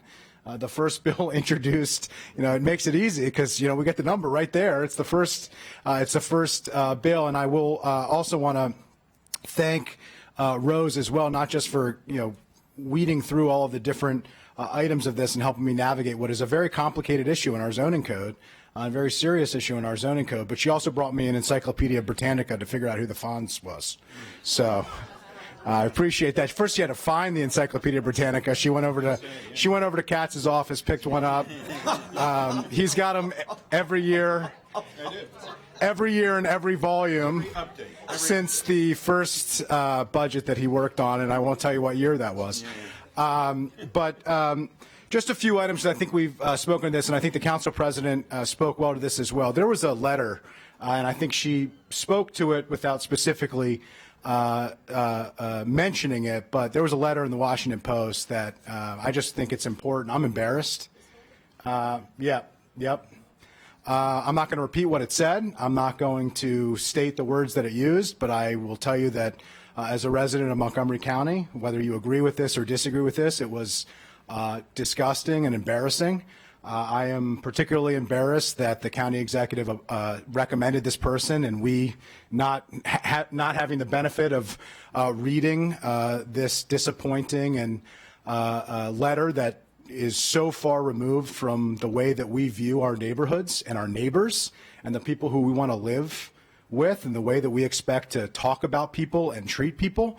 And so I just think it goes with saying specifically that I believe I speak for all of my colleagues, and certainly all of the work that we have always done reflects that I speak for all of my colleagues to say that it's repudiated and denounced formally here from this dais, and I don't think that there should be anybody anywhere in county government, and frankly I'd prefer to have nobody in our community at all who uses that type of terminology, who talks about these issues in those types of ways. It's fine to disagree. It's fine to have reasonable points of discussion, but to speak to it that way is beyond the pale and is not reflective of the type of community that we want to live in.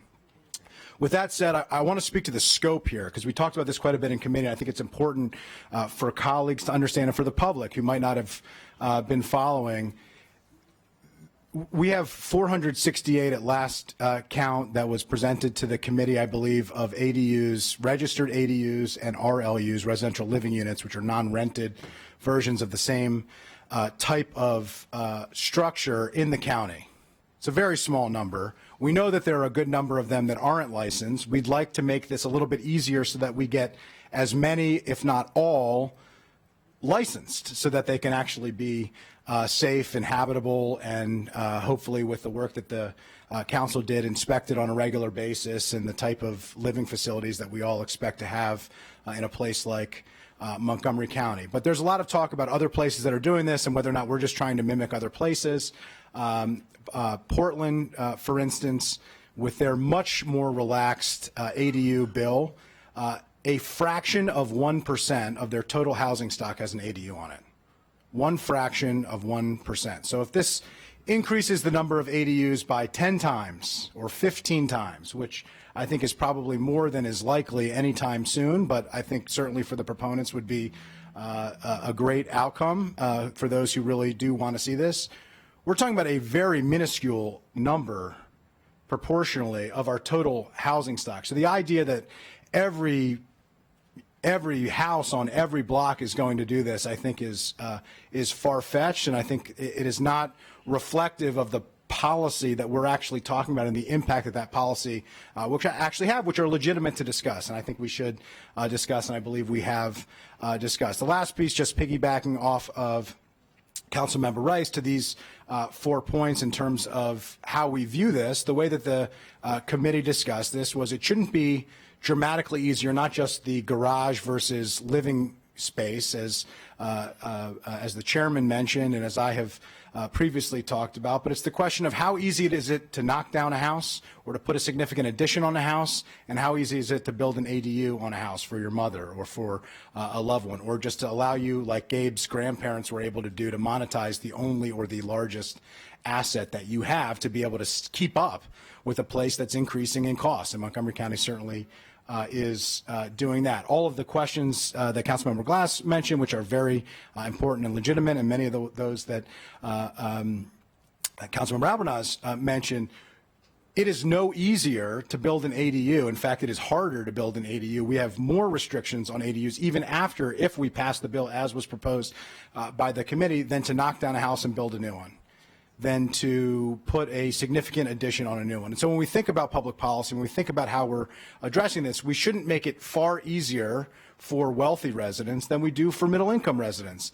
I'm not saying we should attack wealthy residents and say nasty things about them, but we shouldn't make it, as a matter of public policy and a matter of who we are as a community, significantly easier for somebody to buy a property and knock it down. To the point of how many in a neighborhood or what the integrity of the neighborhood is, we have none of those such restrictions of what is one sediment impact or one amount of dirt impact or one improvement impact going to have on one property by calculating what the neighboring properties have done. There are plenty of neighborhoods in my district, in the older neighborhoods, of houses that were built in the 1930s, 40s, and 50s that have knockdown after knockdown after knockdown as people move out and new people move in for a variety of reasons. I'm not knocking that and saying that that's terrible. Some people like it. Some people hate it. Some people think it's a demonstration of revitalization of the neighborhood. Some people think that it's completely changes the character of it. But we don't control that. We have specific setback requirements, height requirements, and lot coverage requirements. And other than that, it's a property owner issue. And I think it's important, as we discuss these issues, as well as staff discusses them, of what our limitations are in terms of property taking and in terms of what we can impose upon a property owner who owns the land, has paid for that land, and has the ability within reasonable and legitimate guidelines to build on that land and provide housing for themselves and for others. And so I just think it's important, as we discuss this, that we think about it in that framework. I think that was the framework in which the committee did its deliberation. As I stated from the beginning, I think it's important to understand what the real scope is here and to make sure that we don't get caught up on both sides, that this is going to be a panacea that solves all of our affordable housing problems, which it absolutely will not. It's one small tool in the toolkit. It is going to not, and for the others who say it's going to affect every single, every single unit in every single neighborhood in every single part of the county, that's just fundamentally untrue. And so we've got to talk about this for what it is and what we're talking about and how we're doing it and have a reasonable discussion. I look forward to continuing that. Thank you. Councilor Albornoz.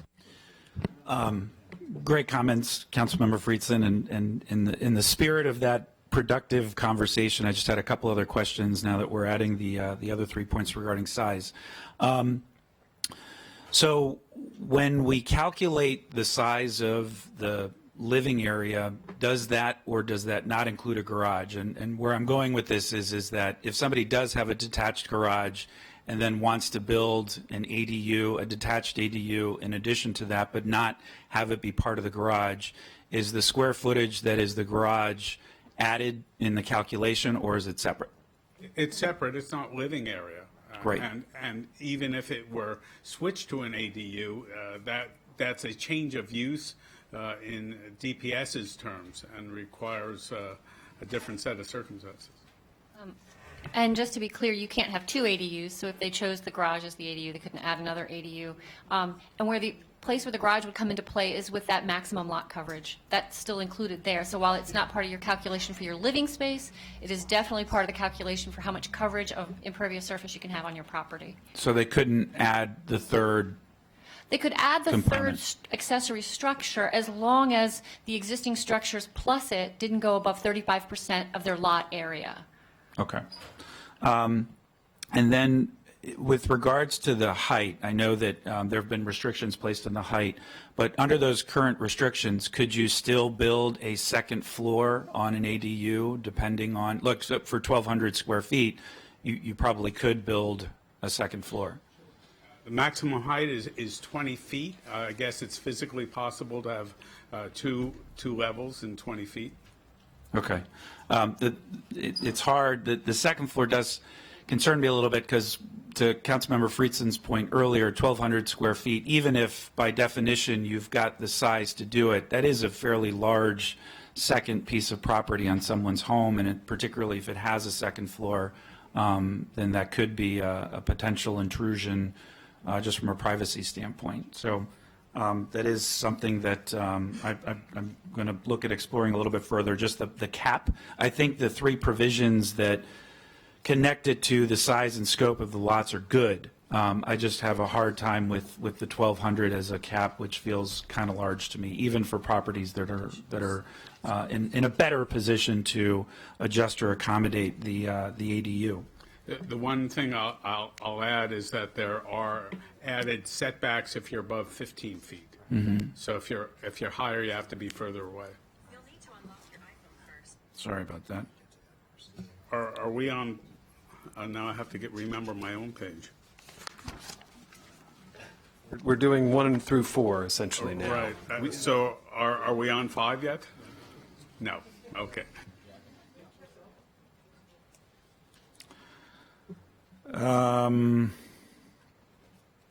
Okay, that's it for now on size. Thank you. Right. Councilmember Jawanda. Thank you, Council President, and thank you to all my colleagues for the robust discussion, and particularly to Councilmember Reamer and Friedson. We did have, somehow I lost the session. I thought it was 3, but it was 4. I knew we had many discussions about this, and I do think we ended up in a good place. Couple things. I'm glad, Jeff, you mentioned, and I want to thank the staff. I know you all worked hard on this as well as the administration staff. The importance of that setback requirement, that if you did go up higher, if you did have a lot big enough to go 1,200, again, you have the minimum 10% lot size, so you're going to have to be a large lot to be able to go up to 1,200 square feet. That additional setback further away from anyone's property could you just explain that? I think it's important. Again, it's for height, you have additional setbacks. Right. Actually, there's 2. If you go higher than 15 feet, is it 2 for 1? I think it's 2 foot for every 1 foot you go back. The other requirement that we'll get into later, currently, if you're above 24 foot long, you need an additional setback. Right. The committee recommended 32 feet, and I'm sure we'll talk about that when we get to it. Right. But those are the setback requirements. I appreciate it. And I just think it's important to note that, because that 2 for 1, a lot of people don't understand that, one, you have to have a big lot size in general to have that big of a unit, but that the higher you go, further back you have to go. And just backing up a couple, since this is my first time addressing and we're in the 1 through 4, I think a lot of the angst, I live in the eastern part of the county, and a lot of the angst around ADUs, I think, comes from, in my part of the county in particular, comes from very well-founded concerns about residential compliance with code enforcement. And, because again, and it's important to note, hasn't really been talked about a lot today, that you can rent out rooms in your house now with you don't have to go through any process. And so when you have in neighborhoods where you have people, because of affordability or living with many people in homes, and they might not be breaking code, because another thing, we had a whole conversation with DPS about the square footage that's required to actually be habitable, and many people, what neighbors might think is habitable is a larger number than is actually required. But I think we've acknowledged in the Fed committee and in the council that part of the reason we have in this year's budget put more into code enforcement is so that you can step up and do some of that residential code enforcement. And I think these two issues, unfortunately, have been conflated to the point where people are thinking about that but talking about ADUs. And I think it's important to note, one of the main appeals for me with the ADU conversation, I think for the vast majority of people, where you're going to have the deepest affordability are going to be the attached units, where I think most of the units are going to be basements that previously didn't have their own kitchen in them, that now can become full ADUs. Someone's already living there, and that's where I think, particularly where I live, where you're going to find the most affordability for people. Again, it's important to remember building an ADU is an onerous process, and it's going to cost significant amount of money depending on where you are. And so the idea that there's going to be this, to quote this letter to the editor, which I agree with Councilmember Friedson, is completely out of bounds. This proliferation was the word used in there, of all these units, I don't think is going to happen. And I think the affordability is really going to happen in the attached units. Now, does that mean that some people who have the means and the interest are going to want to build detached units, either to house their senior parents or a family member with disabilities, or whatever of course they will, but it's not going to be this large number of people. Again, you have a lot of requirements, a lot of money to do it, and I think we struck a good balance here as far as the cost, as far as the code enforcement that we've done, and with limiting the size with the increased setbacks. So I just want to say that because I think the public that's just listening to this debate, a lot of people have concern about residential code enforcement, and we hear that, and that's why we've added money to step that up. But ADUs are actually not going to exacerbate that. If anything, it'll encourage some people to come into the regulatory regime, we hope, and become more compliant. So I just think it's important to bring that up. And while I'm certainly understand my colleagues' concerns on some of the issues, and I think we can do some tweaks, I just wanted you to hear that piece of it because I really think that's a big part of this debate. So thank you. If I may just say something, part of an attached accessory units is the definition that is part of a detached house, so it could not be in a townhouse. Councilmember Glass. Thank you, Madam President. So coming back to this size and height issue, in part of this conversation, which is for me not being a member of the Fed committee, as educational as it is for members of the community who are tuning into this robust discussion now, explain to me the height determination, particularly within the different zones. It seems to me that it's been a while since I've had to compute the Pythagorean theorem, but there are various computations which would be great to have visuals of some of this regarding 2 for 1, this, that. So help walk me and everyone else through this. I can be corrected on this by DPS, but I think it's the mean grade of the unit to the midpoint of a pitched roof is generally how you get. That's the best English yeah, okay. I mean, but this is the heart of the discussion. That it's not so simple to understand. There's certainly a low point of that grade, and there are different points along that it has a different height. Here we go. I did pretty well. Building height is measured from the average grade either to the mean height level between the eaves and ridge of a gable, hip, mansard, or a gabled roof to the highest point of the roof, regardless of the roof type. There is a visual in the zoning code. It does, it is slightly helpful, even though it's hard to follow the words. It gives you it shows you for a pitched roof and for a flat roof what that means. Is that in our packet? No. Not in the packet, but it is in the code. We can get it for you. We'll have it in the next packet. So what I'm seeing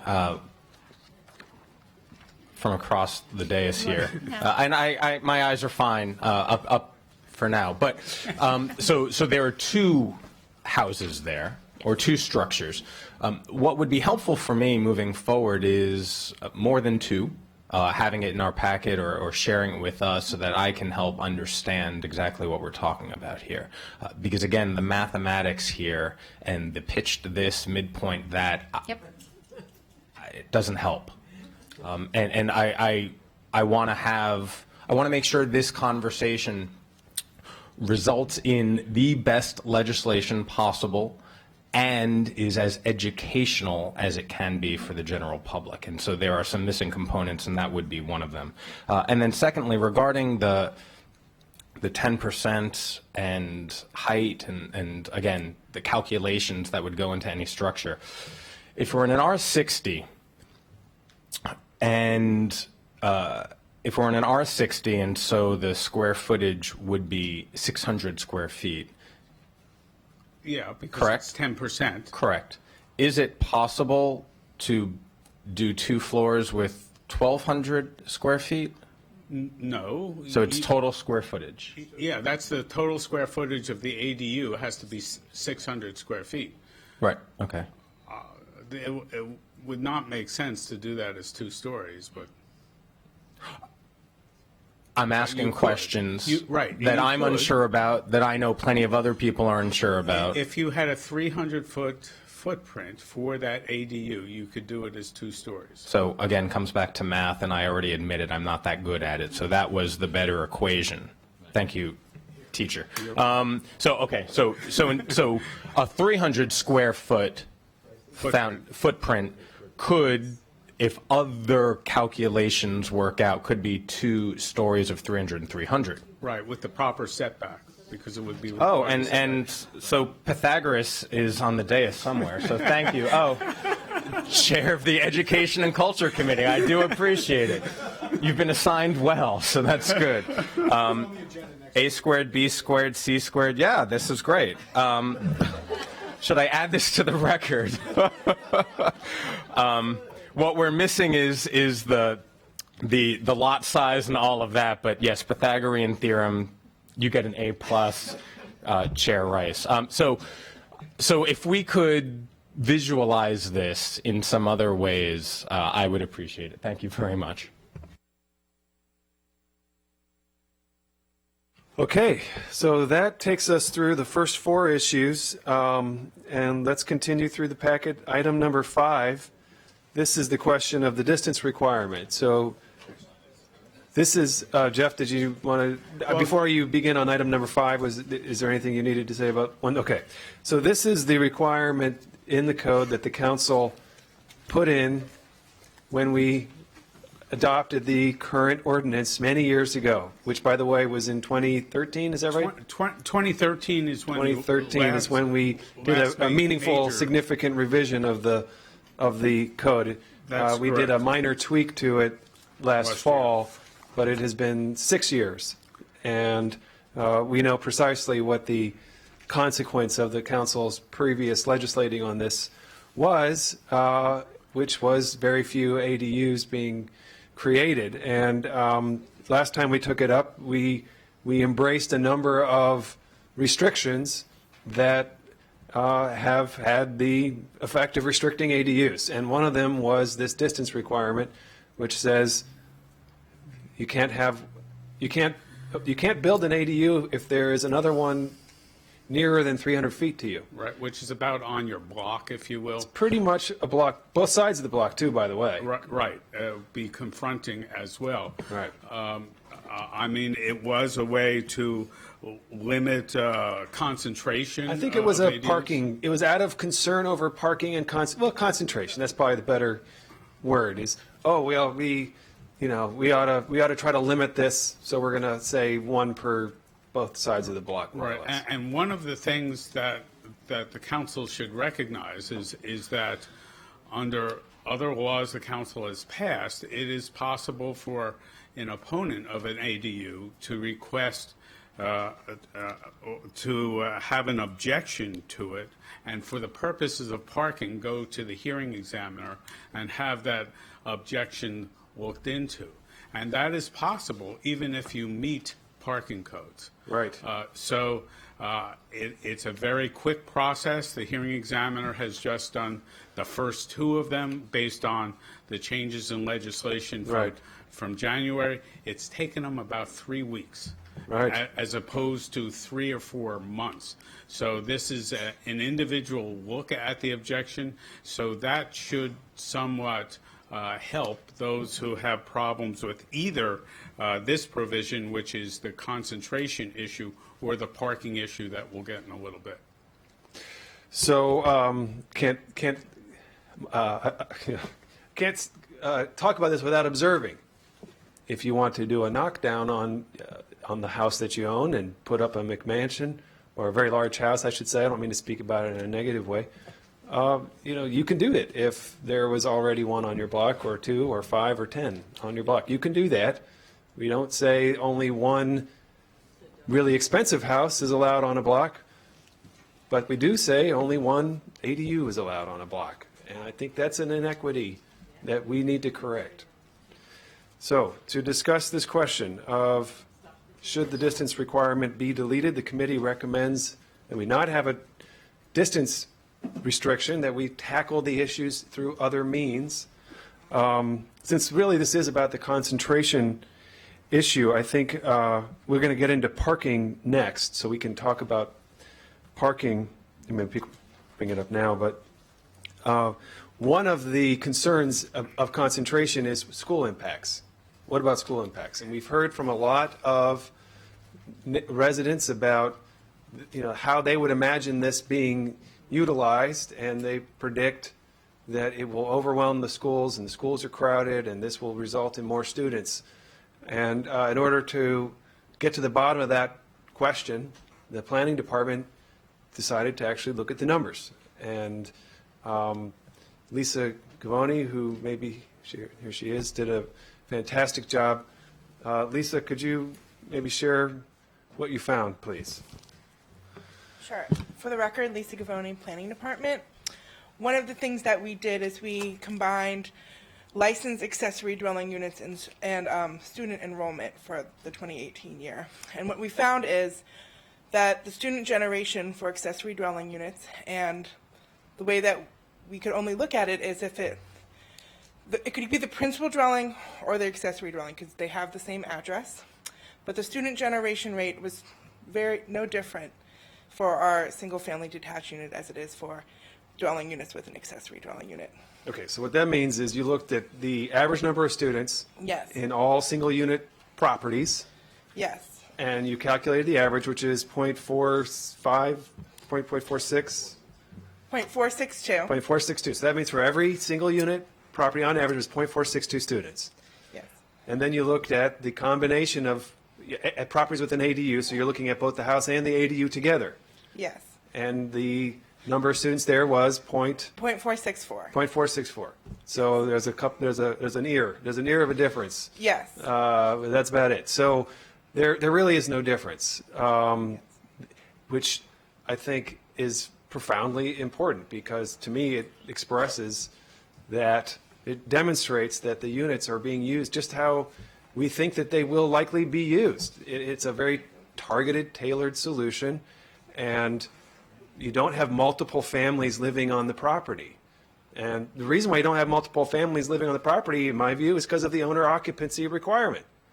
This is not the same thing as accusations that you hear of a house, multiple families renting inside of a house.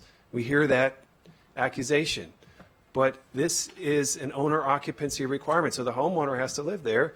And if the homeowner has kids, anyone with kids knows that it's all you can do to handle your own kids. You're not going to invite another family to live on your property because you're just trying to stay above water with your own kids.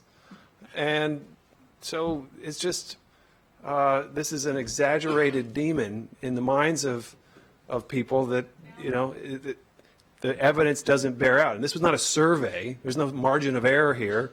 This is a census. You looked at the actual properties and the actual students at those properties. You got the MCPS enrollment data. And so, I think it says a lot about the concern about concentration. The concern about concentration was there's going to be a big impact from these. If there was a big impact from these, one of the things you would see would be higher school enrollment, because there were maybe more families living there. But we don't see that. Okay, dialogue. Councilmember Albornoz. A couple points. To Councilmember Glass's point, I am also mathematically challenged. And so I do think that as part of our testimony, we did receive a diagram from a constituent that showed more or less what these would actually look like within a property.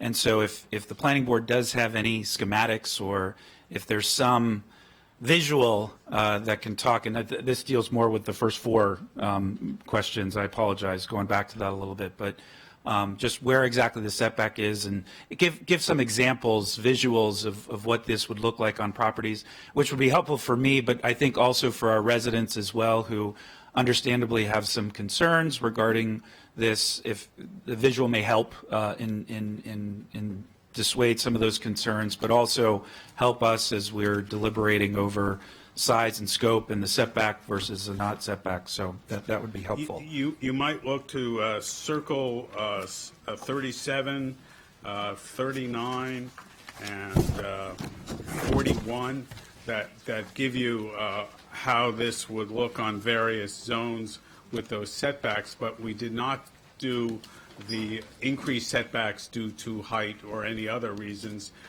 These are just meeting the setbacks and having the building areas for the various zones.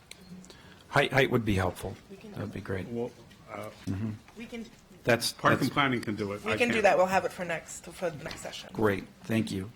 And with regards to concentration, I generally do agree that the economics of this are going to prevent too many people from moving forward, because it's going to be expensive to build and to be able to recuperate if you are planning on using it as a rental property in some way.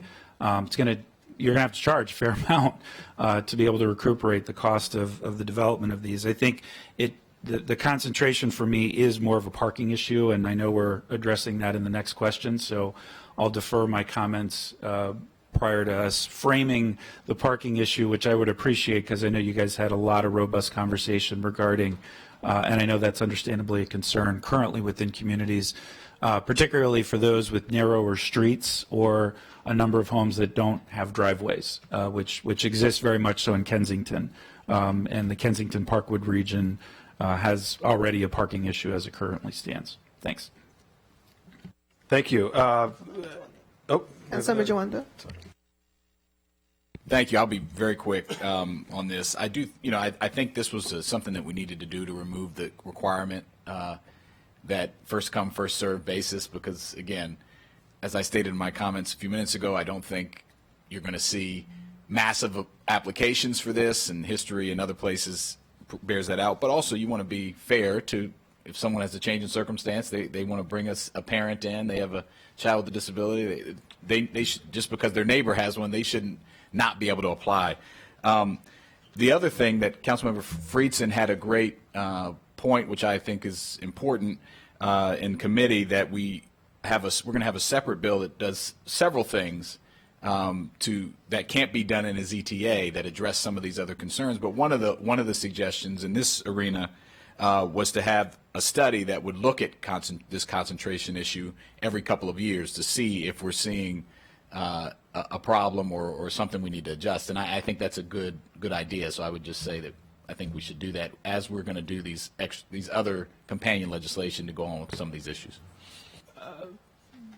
Vice President Katz. Thank you. And was the concentration clause in there for attached as well as detached? Yes. It was. So somebody that had an attached home, they could, to I guess it was Hans's point earlier, that you could build a larger home, but you couldn't call it an ADU. How did that work? If you had it as an ADU, you can only have one per 300 or 500 feet, depending.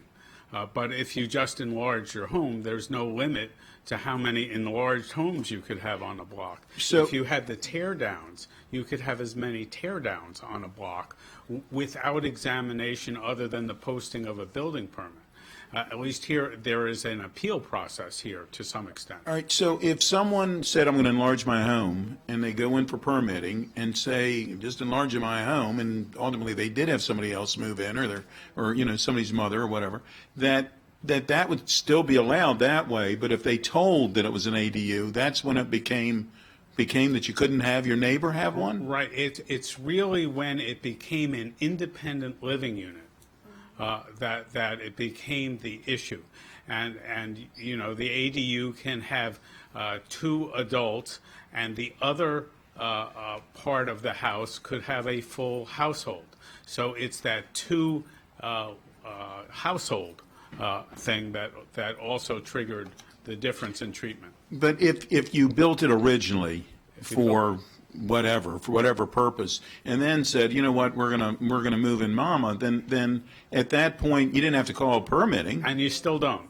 Right. So, and then to the whole point of talking about the 300 square feet and the 6, a parking space in Gaithersburg, but in other places it's slightly smaller, is 20 by 10, which is 300 square, which is 20 by 10, which is 200 square feet. So when you stop and think about the size of a footprint, if somebody was going to do a 300 square foot footprint, it's pretty small. I mean, that's a parking space, 1.5 parking spaces, not even counting the drive aisle. That's just the space itself. So somebody wouldn't, you couldn't really build a 2-story building with 300 square feet on each floor. I don't know. That's awfully tiny. So, thanks. Councilmember Albornoz. I'll note my first condo was 425 square feet. So, and my wife and I lived there for the first 2 years of our marriage, which was actually conducive to a new marriage because we couldn't hide. It was good for communication. That's right. So I want to elaborate on Councilmember Joando's point because I think that is a reasonable compromise. We're anticipating that there won't be very many of these or a high concentration because of the economics. But there could be in some neighborhoods that are especially desirable where the economics make sense more than others for more of these to be built. And so I do think some reasonable assessment and an evaluation over a certain period of time in the event that actually that does in fact happen to provide some recourse or there to be a more extensive evaluation is I think a good approach, and so I would very much support, and I think that was actually one of the county executive's recommendations was that there be an evaluation over some period of time, which I think would be helpful. Okay, Councilmember Friedson.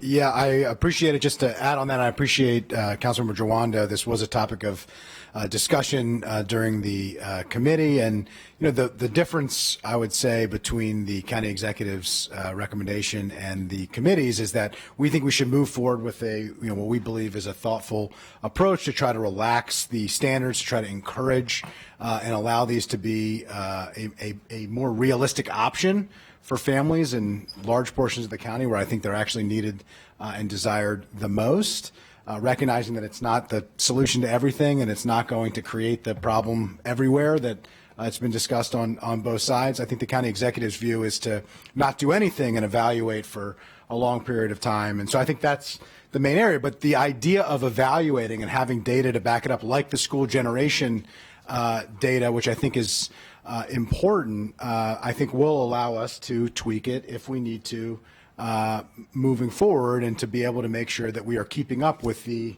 regulatory side of this, which I think is going to be the most important, to make sure that we're providing the right type of inspections like we've started to do in this year's budget. We can always add to that in future budgets. I think that was the way that we addressed it. In terms of the question of the numbers and the concentration, there's a couple aspects of this. One, we keep coming back to this because I think it's the theme of what the goal was of getting to the compromise that we got to and where we are at this point, is we don't hold that standard of what another property owner is doing impacting what you're able to do on your property in any other context, and to hold that standard here where your private property rights are determined by what your neighbor does within a certain feet or a certain percentage is to me a bridge too far. It just doesn't make sense, particularly when we're talking about the middle income senior living and affordable housing for workforce housing and the other things that we're talking to create that new standard, which is unique in the zoning code. It's the only aspect of that we have where we say you are infringed upon by what your neighbor does in a residential setting. I can't build a knockdown because my neighbor built to knock down, and there are real impacts of that. The number of people who could live there because of the size of the structure and the number of the bedrooms, the number of cars that could potentially be there, the number of children who might be there. We don't create that context in any other scenario but this one, and I think that it's not appropriate to create that scenario. And the one point that I mentioned during the committee that I thought I'd bring up again here is my view is somebody who has an ADU is probably okay with the idea of having an ADU next to them, confronting them, backing up either side yards or backyard to backyard. We have a lot of neighborhoods, particularly in my community on small lots, where two backyards back up to each other, separated by sometimes a fence, sometimes a couple trees, whatever the case may be. To me, if I have an ADU and I am renting it out to somebody, the idea that my neighbor in the backyard also has an ADU, to prevent that from even being a possibility, when I'm probably somebody who endorses the idea of an ADU by virtue of the fact that I have built one. And if I don't endorse the idea of an ADU, I don't think that I should have the right to tell my neighbor behind me or next to me that they can't have an ADU. And talking about pitting neighbors against neighbors to create a race for who can get to DPS first, to be the first person within 300 feet of another, I think is inappropriate, doesn't make a whole lot of sense. So I just thought that was important context and appreciate the comments. Councilmember Remo. Great. Thank you so much. We'll move on to the next item, which is parking requirements. So the committee made a recommendation that there will be no additional parking requirement for an ADU within a mile of a Metro or Purple Line station. And outside of a mile of a Purple Line or Metro station, then you have to build one spot or apply for a waiver if there's adequate street parking, you believe there's adequate street parking, and you don't want to build an additional parking spot on your property, you can apply for a waiver. I want to say, and Lisa once again did some excellent data research, and I'll ask her to present her findings. But this is one where I think we really have to be careful, because I have found that many residents do not, what they perceive as a negative impact is actually additional paving in front yards, additional stormwater runoff, additional change in the character of the front yard landscape of the block. And so an additional car on the block is of less consequence than an additional driveway on the block. And so I think views on this one are much more dispersed than it might initially seem. I think a lot of those down county communities within a mile, for example, where we're not requiring it, could be tight, and people might have a smaller front yard. You wouldn't want to make them pave over their front yard. But in the packet, you'll find the research that Lisa did on page 11. And I'm going to take a leap here and try to just define it, and then Lisa, I'll ask you to correct. So you looked at the vehicle registration database, and you compared that against the database of accessory dwelling units, and you found that there is a slight difference in the average number of vehicles. And for properties within a mile, there's about a third more of a car on average, which basically means for every 3 ADUs, there's one more car. Right. And then for properties outside of a mile, it's 0.4. So for, slightly more than that, a little bit less than every 3 ADUs, there's one more car. So that is not what people have maybe in their minds. I think a lot of people might think that every ADU comes with a car. Guess what? On average, it does not. On average, it's only one car for every 3 ADUs difference. And so I think this speaks to why we want to be careful about requiring more parking spaces. Because when you have to build a parking space on your property, A, that's a lot of expense, and that gets to the affordability of creating the housing solution in the first place. And B, it's a lot more runoff to the curb and to the stormwater system. And C, it's not as attractive. You're paving over something that is more attractive than what you're putting in place. So I think this is an area where this waiver process that we've created, can really also be a very helpful tool, where if you have adequate street parking, why would we want you to build a driveway, an expanded driveway? Why would we want you to do that? So if you believe you have adequate street parking, you may apply for that waiver from the hearing examiner. And so outside of a mile, if you are required to build one more spot, but you may apply for a waiver if you believe you have adequate street parking. Inside of a mile, you do not have to build an additional spot. That is the committee's recommendation. Lisa, is there anything you would want to add on the research? That was great. The one thing I want to emphasize is we only looked at the universe of R60, R90, and R200. So this is pretty much the only area that this could apply to. So when you look at like county-wide data, it would include the entire county for the census. That would include multifamily. We only looked at single-unit detached in the R60, R90, and R200. So only the universe of the people that could have a detached ADU. The only thing I'd add in terms of scope, again, there's 72,000 acres in R60, R90, R200. The reduced parking only applies to 12,000 acres of that. So it's a relatively small percentage in which you're getting the reduced parking.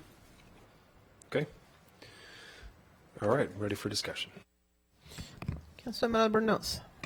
Thank you, Madam President. So going back to my personal example of my grandparents who had the ADU in their basement, which by and large the pros outweighed the cons, but there was a con, and that was cars. The neighborhood that they lived in had an extraordinarily narrow street, one of those streets where you have to stop and wait for another car to pass you because two cars with parked cars couldn't both fit.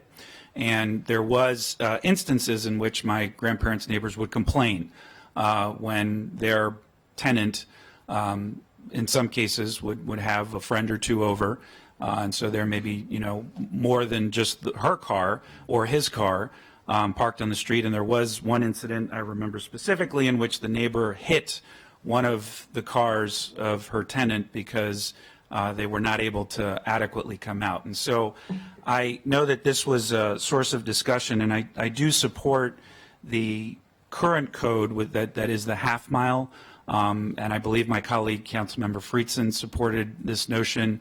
And I went back and looked, and her unit was actually 0.75 miles from the metro. And so I'm not sure, and I don't have enough depth or context to know how many streets are like my grandparents' old streets, but there are enough of them I know that this could be an issue where you do have, just for whatever reason, unusually smaller street angles and sizes. So I do support, in this case, going back to what's in the original code at half a mile.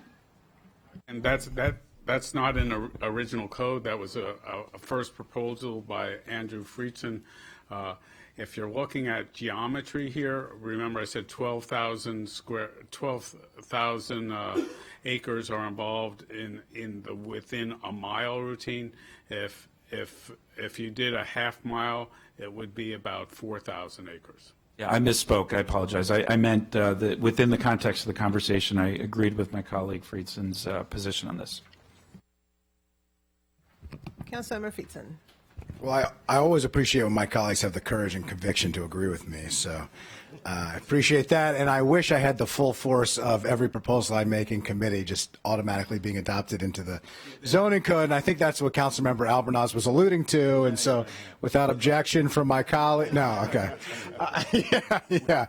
I still would prefer the superpower of being able to walk through flames and having no impact on me, although being able to make uniform changes to the zoning code without a second would be pretty terrific also, and could be kind of interesting and exciting at the same time. Just to clarify, I think my proposal that I had put forward, and I think it's important to note the change from the original proposal to where we got, what this does is allows all of the existing beyond 1 mile would retain the current code standards. So the current code standards of what the parking requirements would be, of how much parking you would have to require, that was discussed. That is what is in the existing code. What this is doing is not adopting what was originally introduced, which would have significantly relaxed the parking. This was a serious item of concern for a lot of residents that I think all of us heard from. That's why we moved where we did. I had proposed a half mile to Metro and Purple Line for the reason that that is the standard walk shed that is used. My colleagues on the committee felt strongly to expand it to a mile. I was willing to go along with that. And I, as I mentioned in committee, I live 0.6 miles from the Bethesda Metro, and I walk to the Bethesda Metro. And I, when I moved into that condo, I moved into it in the context that I was walkable to Metro, and that was something that was very important to me. And I paid a premium for the walkability to Metro. So the 0.5 miles to me personally, was not a magical number, but that is the standard number, at least from my impression and understanding, which is why I had recommended the half mile. But the point of this was to reach a compromise, which didn't do the things that Councilmember Reamer talked about, not only creating impervious services that we don't necessarily need to create, increasing the cost of housing that we don't necessarily want to, but in every other aspect of our public policy, we are trying to not assume that everybody's going to have a car. And in this case, we are literally assuming, regardless of how close you are to transit, that everybody has to have a car, and we are basically going to charge you for having that car, and we're incentivizing you because we're already baking in the cost of that driveway for the car. And I think from our environmental goals and for the way that we are moving forward in all of the decisions that we're making, that is not the way that we should be thinking about those issues. So that was the conversation that we had, and I just wanted to clarify that, and I appreciate the comments of Councilmember Reamer. My view is we absolutely should keep this provision, whether it stays at the mile, which I was comfortable with and moved from my original proposal, or we go back to my original proposal. I'd be open to either of those. Council Vice President Katz. Thank you very much. I think I'm for the half a mile because, first off, what happens if someone takes an existing parking space to build the ADU? If you have a driveway, and in order to meet the setbacks and everything else, you're going to need to take that area where the driveway is, or to the point of you're using an existing garage and you had a car parked in there, and now it's going to change to.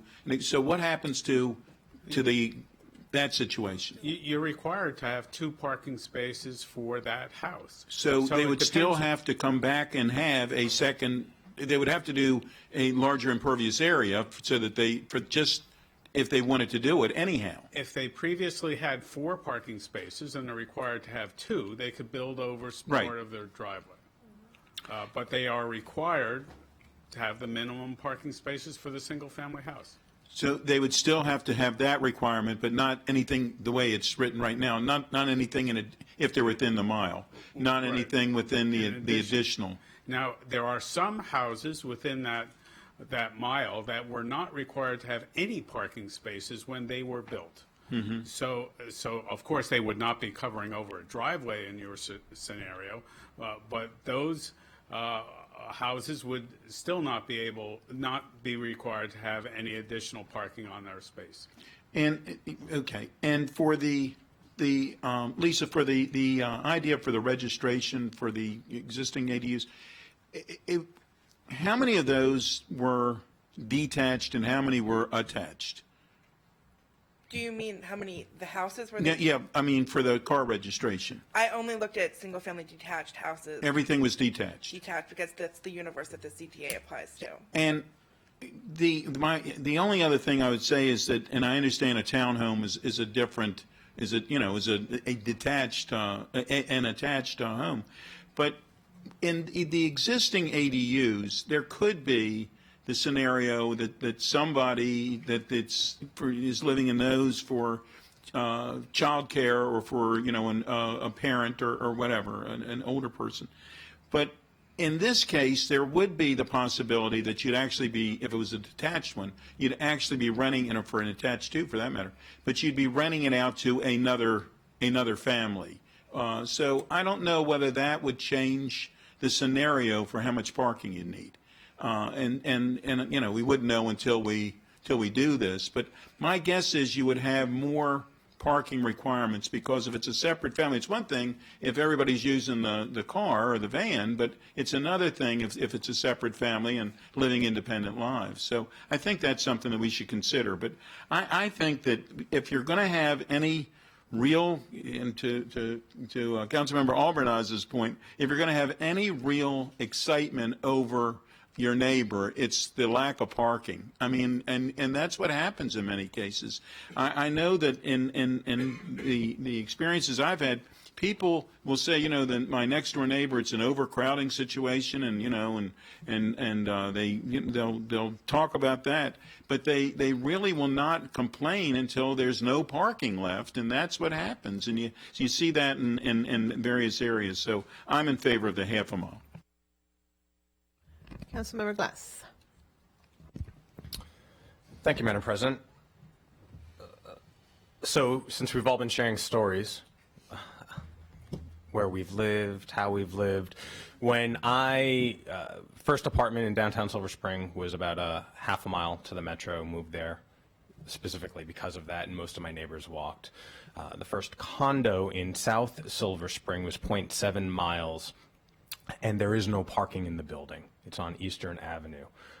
So no parking in the building. If you have a car, you either park on the street or you purchase a monthly parking permit from one of the county facilities in the neighborhood. I walked most every day to the metro 0.7 miles, and most of my neighbors walked that 0.7 miles, and that was essentially why we had moved there. And so I understand the delicacy of this conversation, because clearly not every community in Montgomery County is downtown Silver Spring and South Silver Spring, nor do we want to turn every community into those areas. Understood. Regarding the data that is in the packet, the cars per household is only shared for the 1 mile radius. Do we have data for half a mile or even 3/4 of a mile? I do not have that with me, but I can bring that back for you next week. Another homework assignment, if you could bring that Yes. back, thank you. I would appreciate that. I'd like to see what that data look like. Another question regarding communities that currently have residential parking permits. How do ADUs and the new residents that would move into those communities, how do the residential parking permits factor into that equation? Does not. It's a separate issue. I mean. So let me conflate the issues then. If you're in a community where parking is already, where residents are concerned about the parking and they have parking permits through the county program, then we build ADUs and they are residents of that community as well. Run from that scenario. They would be able to get a parking permit just like any other resident. Most parking permit places are where there's a daytime part of the problem, where there's office workers invading a neighborhood is where there are parking programs. I do not know of a parking program where it's the nighttime issued problem. So that would be a whole separate thing if they wanted to do a parking permit situation. And I don't know that there are limits to the number of people who can get that permit. It's the number of cars in your family. You can get a parking permit for each one as long as you are a resident. So thank you for that explanation. So a few thoughts here. The residential parking permits typically are in communities that are close to transit, where you want to discourage people from dropping their car off and then walking to one of the transit options. Or going to the office. Right, or go to the office.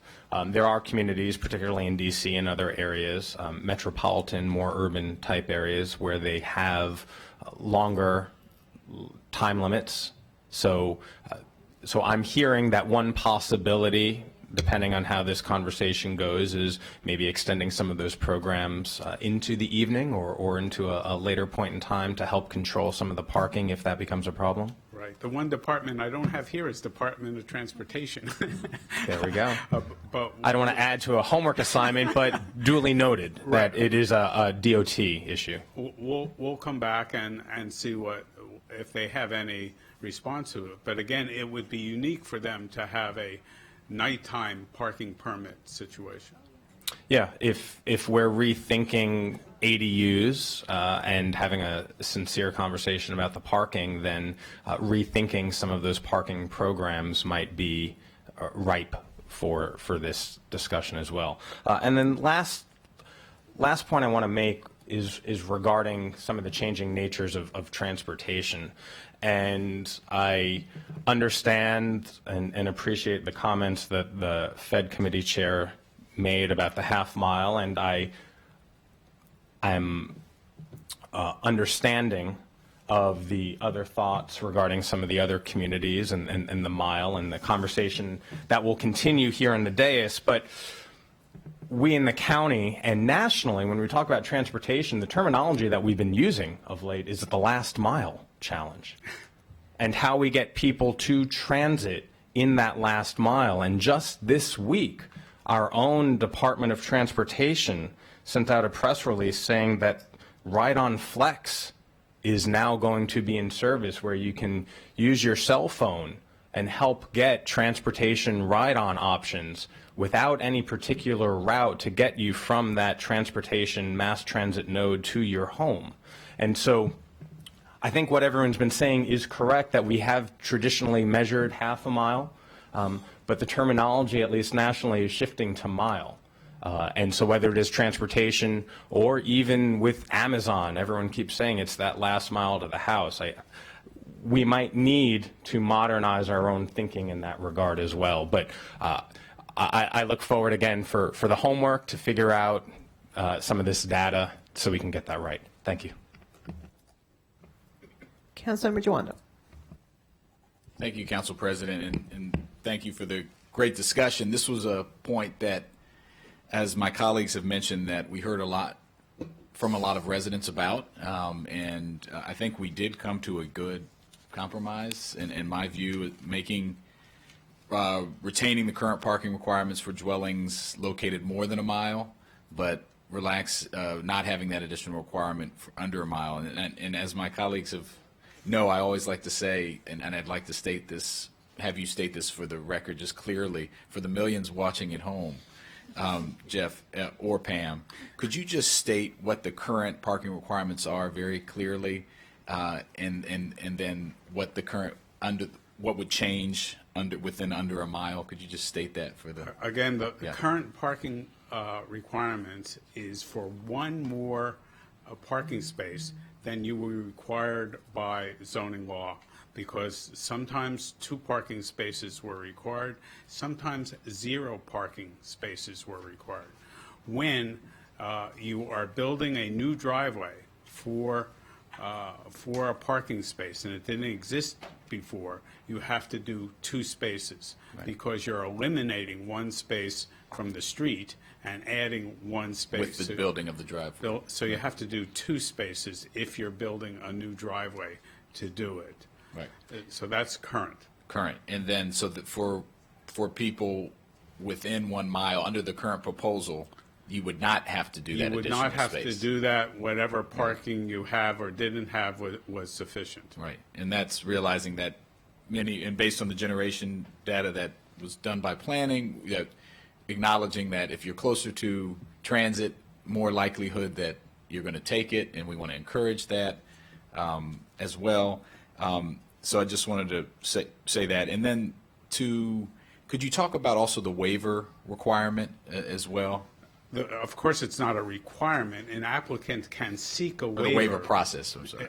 Can seek a waiver if they cannot meet the standards of the zone, whatever those standards are. Right. And that is a process that goes directly to the hearing examiner. It seems to be fairly short by our standards for administration. It's taking him about 3 weeks. It doesn't require all of the reports that are conditional use reports, and he makes a finding that's appealable to the Board of Appeals if need be, or it's the final decision. Okay, and I think that's important too, because if for some, Pam, did you want to add something? Go ahead. The only part I was going to add was, so not only does the applicant have the ability to seek this waiver, it goes hand in hand with the objection process, which allows somebody who is aware of the ADU going into place to say, I'm concerned about the parking ability here and what's going to happen. And so they too can take up this provision, this process, and they can object. It will go to the hearing examiner in the same way the waiver goes to the hearing examiner and take about 3 weeks. Great. And I think that's important because it's one of the less onerous processes that we have as far as an appeal process, and you don't need a lot of technical information. And we had the hearing examiner before us, or to talk about, or who do we have? I don't know. Well, the hearing examiner sort of recommended this process, right, because he thought it was too burdensome to go through the entire conditional use process. Right. So I think I just wanted to, for my colleagues' benefit who didn't sit through that, I think we came to a good place. I think Councilmember Glass's point is a good one, and I'm comfortable. I would recommend we stay at the committee recommendation. Thank you. Councilmember Rice. Well, thank you very much, Madam President. So mine is more about, of course, as you can imagine, why we just selected Metro Rail and not MARC stations, especially when you consider Germantown MARC Station and what we just did with the MARC Rail Community Sector Plan. And so from that perspective, I would hope that, especially when we look at Boyd's as well, areas like that are very walkable, where people do walk and bike to those MARC Rail stations, where I've now seen our intermediary, as you talk about that last mile, whether it's the e-bikes and others that are out there that are now being left at some of the MARC stations in the Up County. When we look at the ridership on the eastern line of MARC is attributed, half of the ridership comes from Montgomery County. So from that perspective, I do think that it is important for us to consider our MARC stations as well. So I'd just like to hope that we would add that in. Point, Councilman Bremer. Okay, thank you. Great comment, thank you. That was an unfortunate oversight. So I just wanted to mention, going back to this issue of residential permit parking. We heard from some residents about concerns that they have with crowding of their neighborhoods, which is not an ADU issue. It's an issue of the use of existing single-unit homes for rental, or not even rental, just people with a lot of cars. You can have as many cars as you want as a homeowner in Montgomery County, and that is the reality. So you could have a house that has a lot of cars.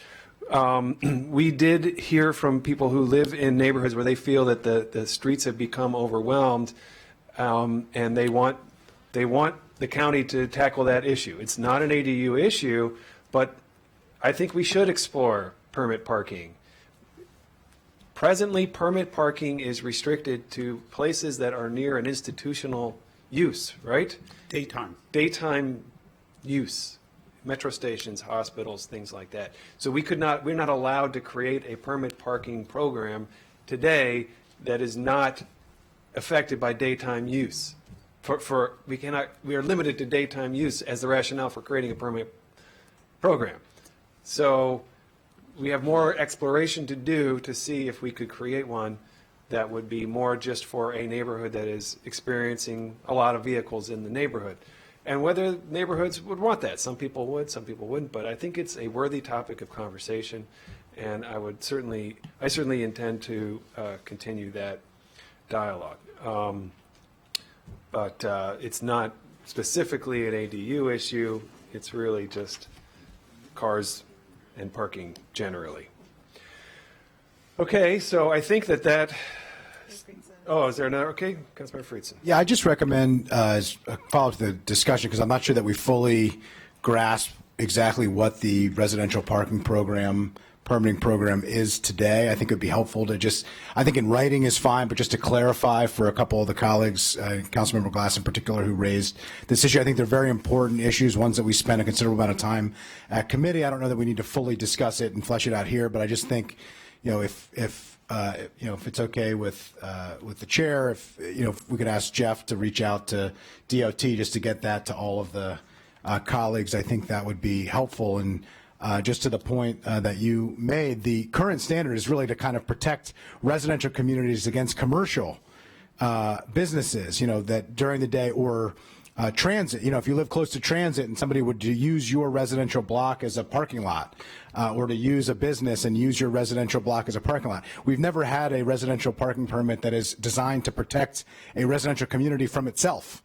And there are residents who are saying, with all due respect to my neighbors, we need that because there are too many cars here for a variety of reasons. This isn't an ADU challenge. This is a broader, residential community challenge, and something that I don't think that we can resolve as part of this ZTA, but something that I think we ought to look at. And I think the T&E committee, I think, would be great to look at, because as part of this process and the considerable amount of public input that we received on this, that larger, much larger, somewhat related but mostly different issue was brought up, and I think it's something that warrants a considerable attention from the committee and ultimately the full council. Thank you. And actually, I'll share, my office has started to do some work on this issue of, residential permits and things like that. We'll try to share that as well. Okay, I want to do a time check. I think that we will do a hard stop at 12:30 so that everybody can grab lunch and then be back for the afternoon items. So just wanted to point that out. Thank you. All right. So that takes us through item number 6. And I think from there, I think we ought to jump to item number 9 and then see if we can squeeze in number 8 before 12:30, but probably not. But we'll just see how much discussion interest there is. So item number 9 is, should we grandfather existing accessory structures? And so that is speaking to the possibility that many homes, I think you'll tend to see this more in, older homes, were built with a detached garage. I certainly, when I look around my neighborhood, I see a fair number of remaining attached garages. And some of those could be converted into ADUs. They would not have additional physical impact of a structure on the property because the structure is already there. And so a key provision of the proposal was to allow existing legally built structures, they have to be legally built. It's an important qualification, but to be converted. Speaking speculatively, I think you'll get more of these than you'll likely get brand new ADUs built in the backyard. But that's just my guess based on human nature, I suppose. But this is I think it's just an important item. It may not be a controversial one, but it's an important item. All right, I'll keep going. I think everyone's kind of out of energy is my guess as well. And I am, I know that. I won't take silence as a complete statement, but all right, so the next one is number 8. Can ADUs go in new construction?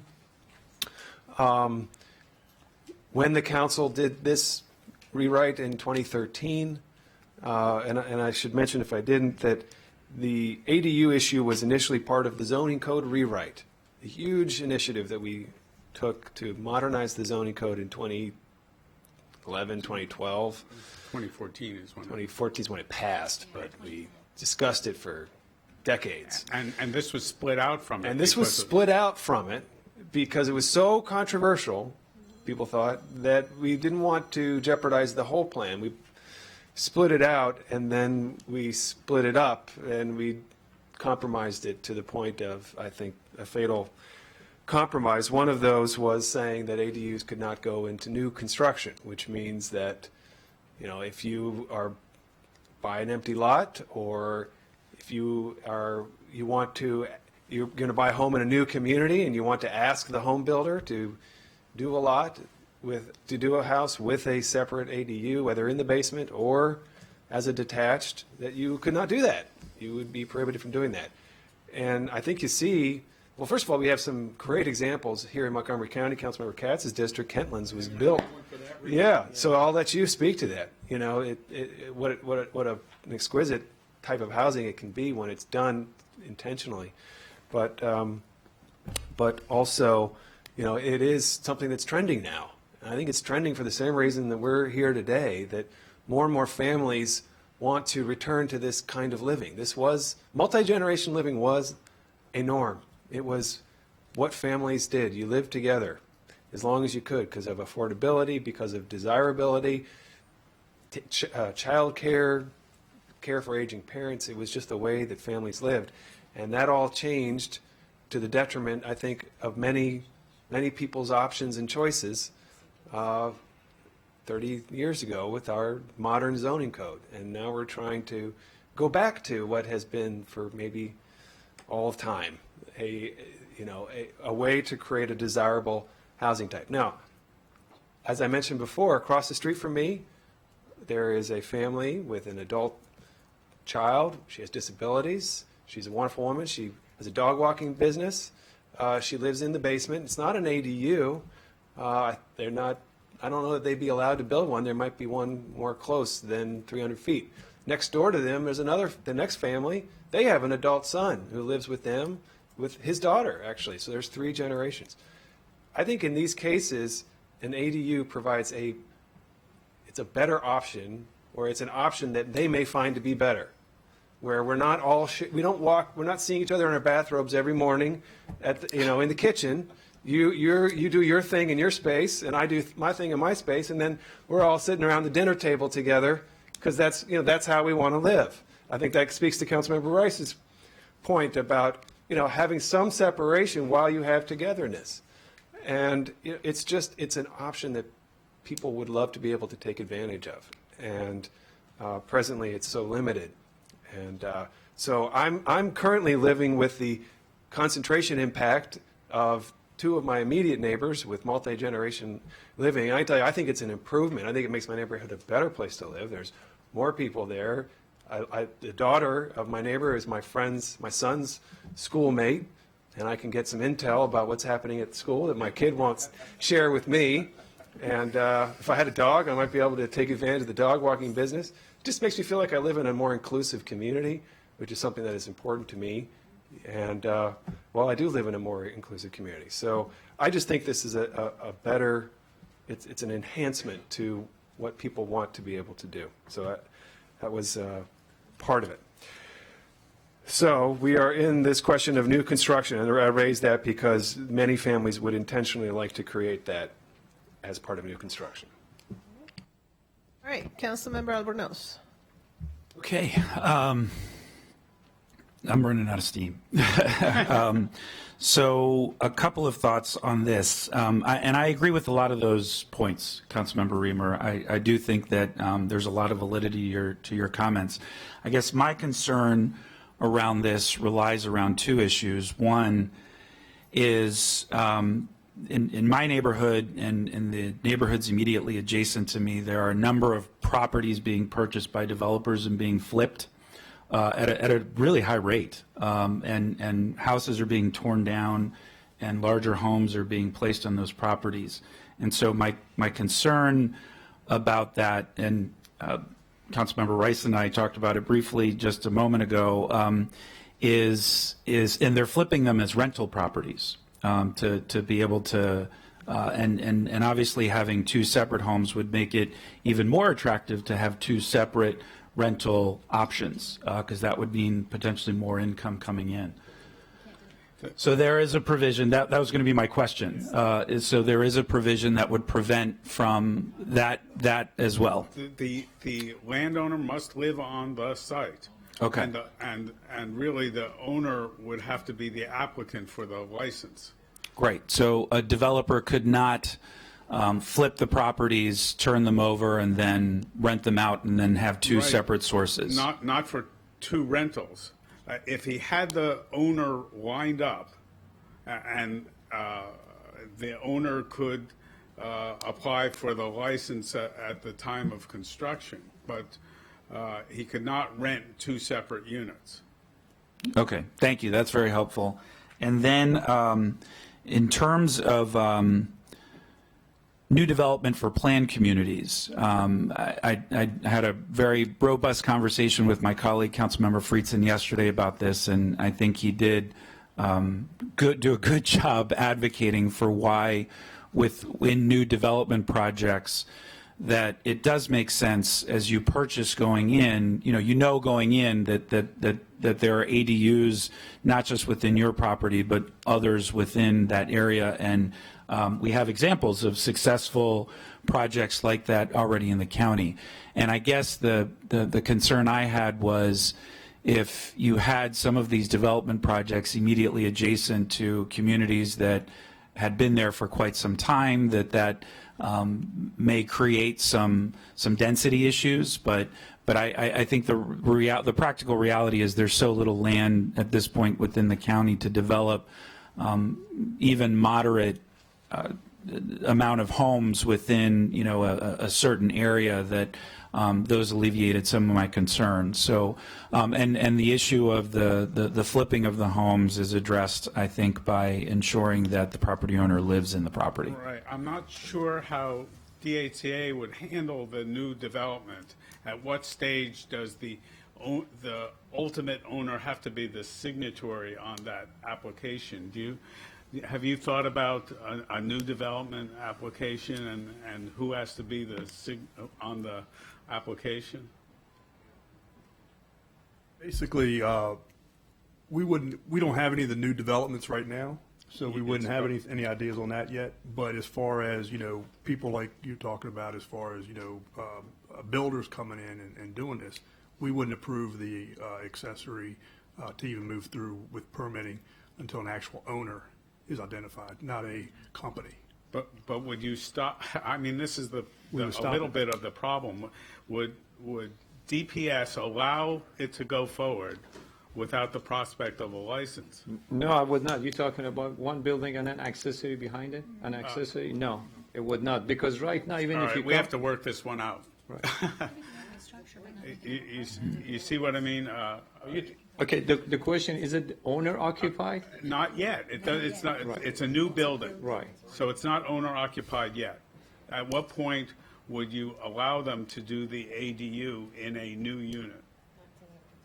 Not until the building is completed, and then they can come and apply for an accessory. That Under the current code. Because there is no accessory. I mean, you can't build both of them. I mean, they've got accessories to the main building. Right. If there is nothing, how can you get an If accessory? we change the code to allow both an accessory unit and the new unit at the same time, would you then allow it? Absolutely. If you change Well, the the, code. the structure is legal. It's the use that's the question. So, so you could build the structure and then. No, actually, DPS refers to the license process of occupancy in its determination today, is my understanding, about construction even. They go together, but Absolutely. We work with DHCA.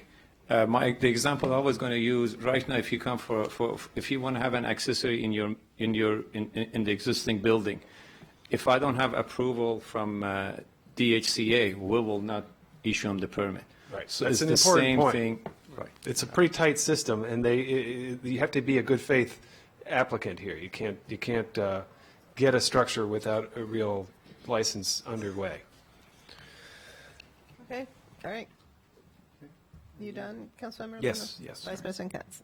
Thank you very much. And to me, the new construction, of course, there's a difference between infill, which I guess was to Gabe's concern, but for instance, in Kentlands, when we developed that, and there was Kentlands cottages. Now, they, in all fairness, were not all necessarily accessory dwelling units. They were separate cottages, and the idea is that some people owned two houses, and in some cases someone bought the one and the alleys were called muses, or still are called muses, off the Muse, and so it allowed for all of that, but you could have a smaller home.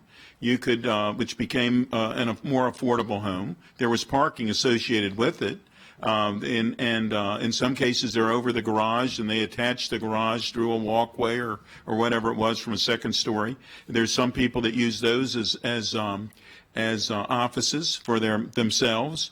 There was no requirement that everything had to be one owner or a separate owner. And I believe we should allow for that. I believe that in those cases it's actually planned. I mean that's something that go ahead. Yeah, they had an overall density limit. Absolutely. And so that was one of the considerations in how they did their basic approval. One of the difference, again, in our ADUs is ownership. The ownership must go with the principal house. This is not a subdivision. You can't just sell the ADU. Right.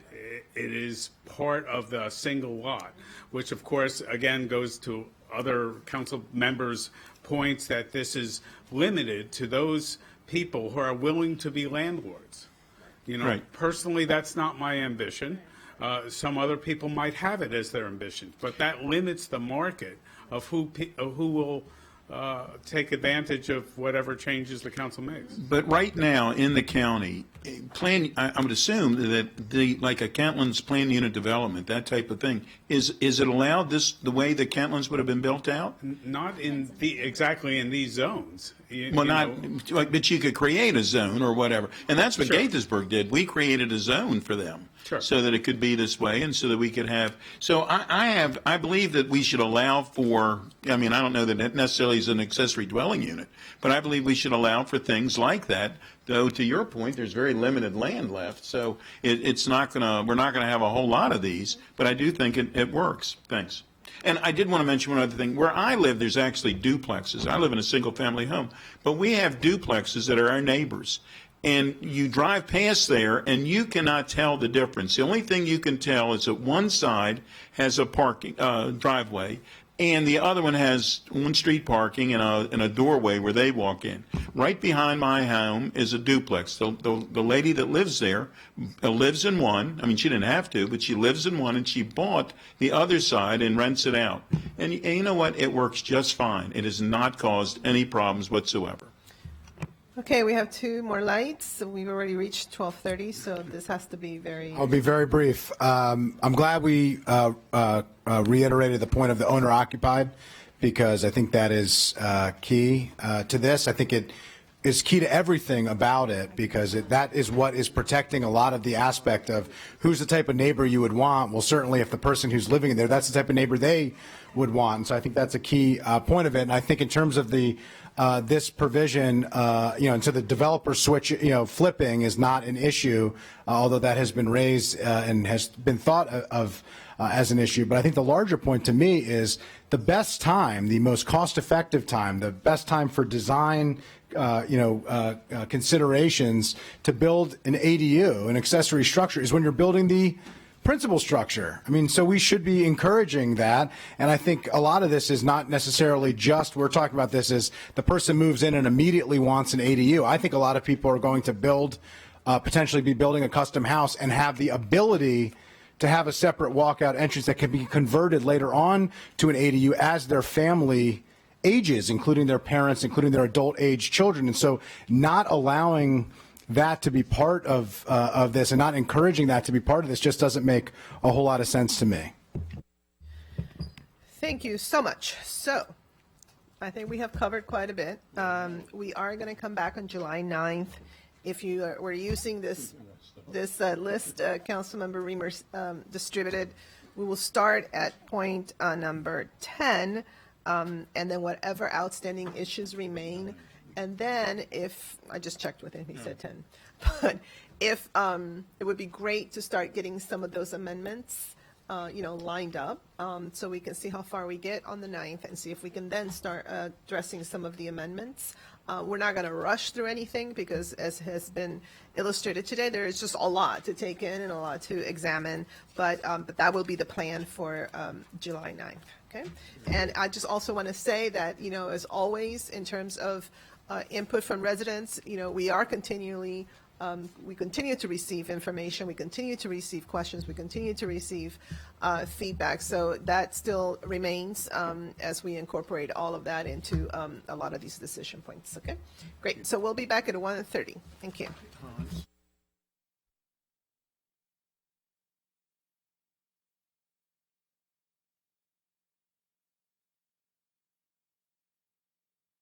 Victim, to put them at ease, to help them understand that we're attempting to figure out what might be going on and causing some issues in their life, and making them feel comfortable about talking about a caregiver that might have come into their home that they're dependent on, but now they're noticing some things are missing, or that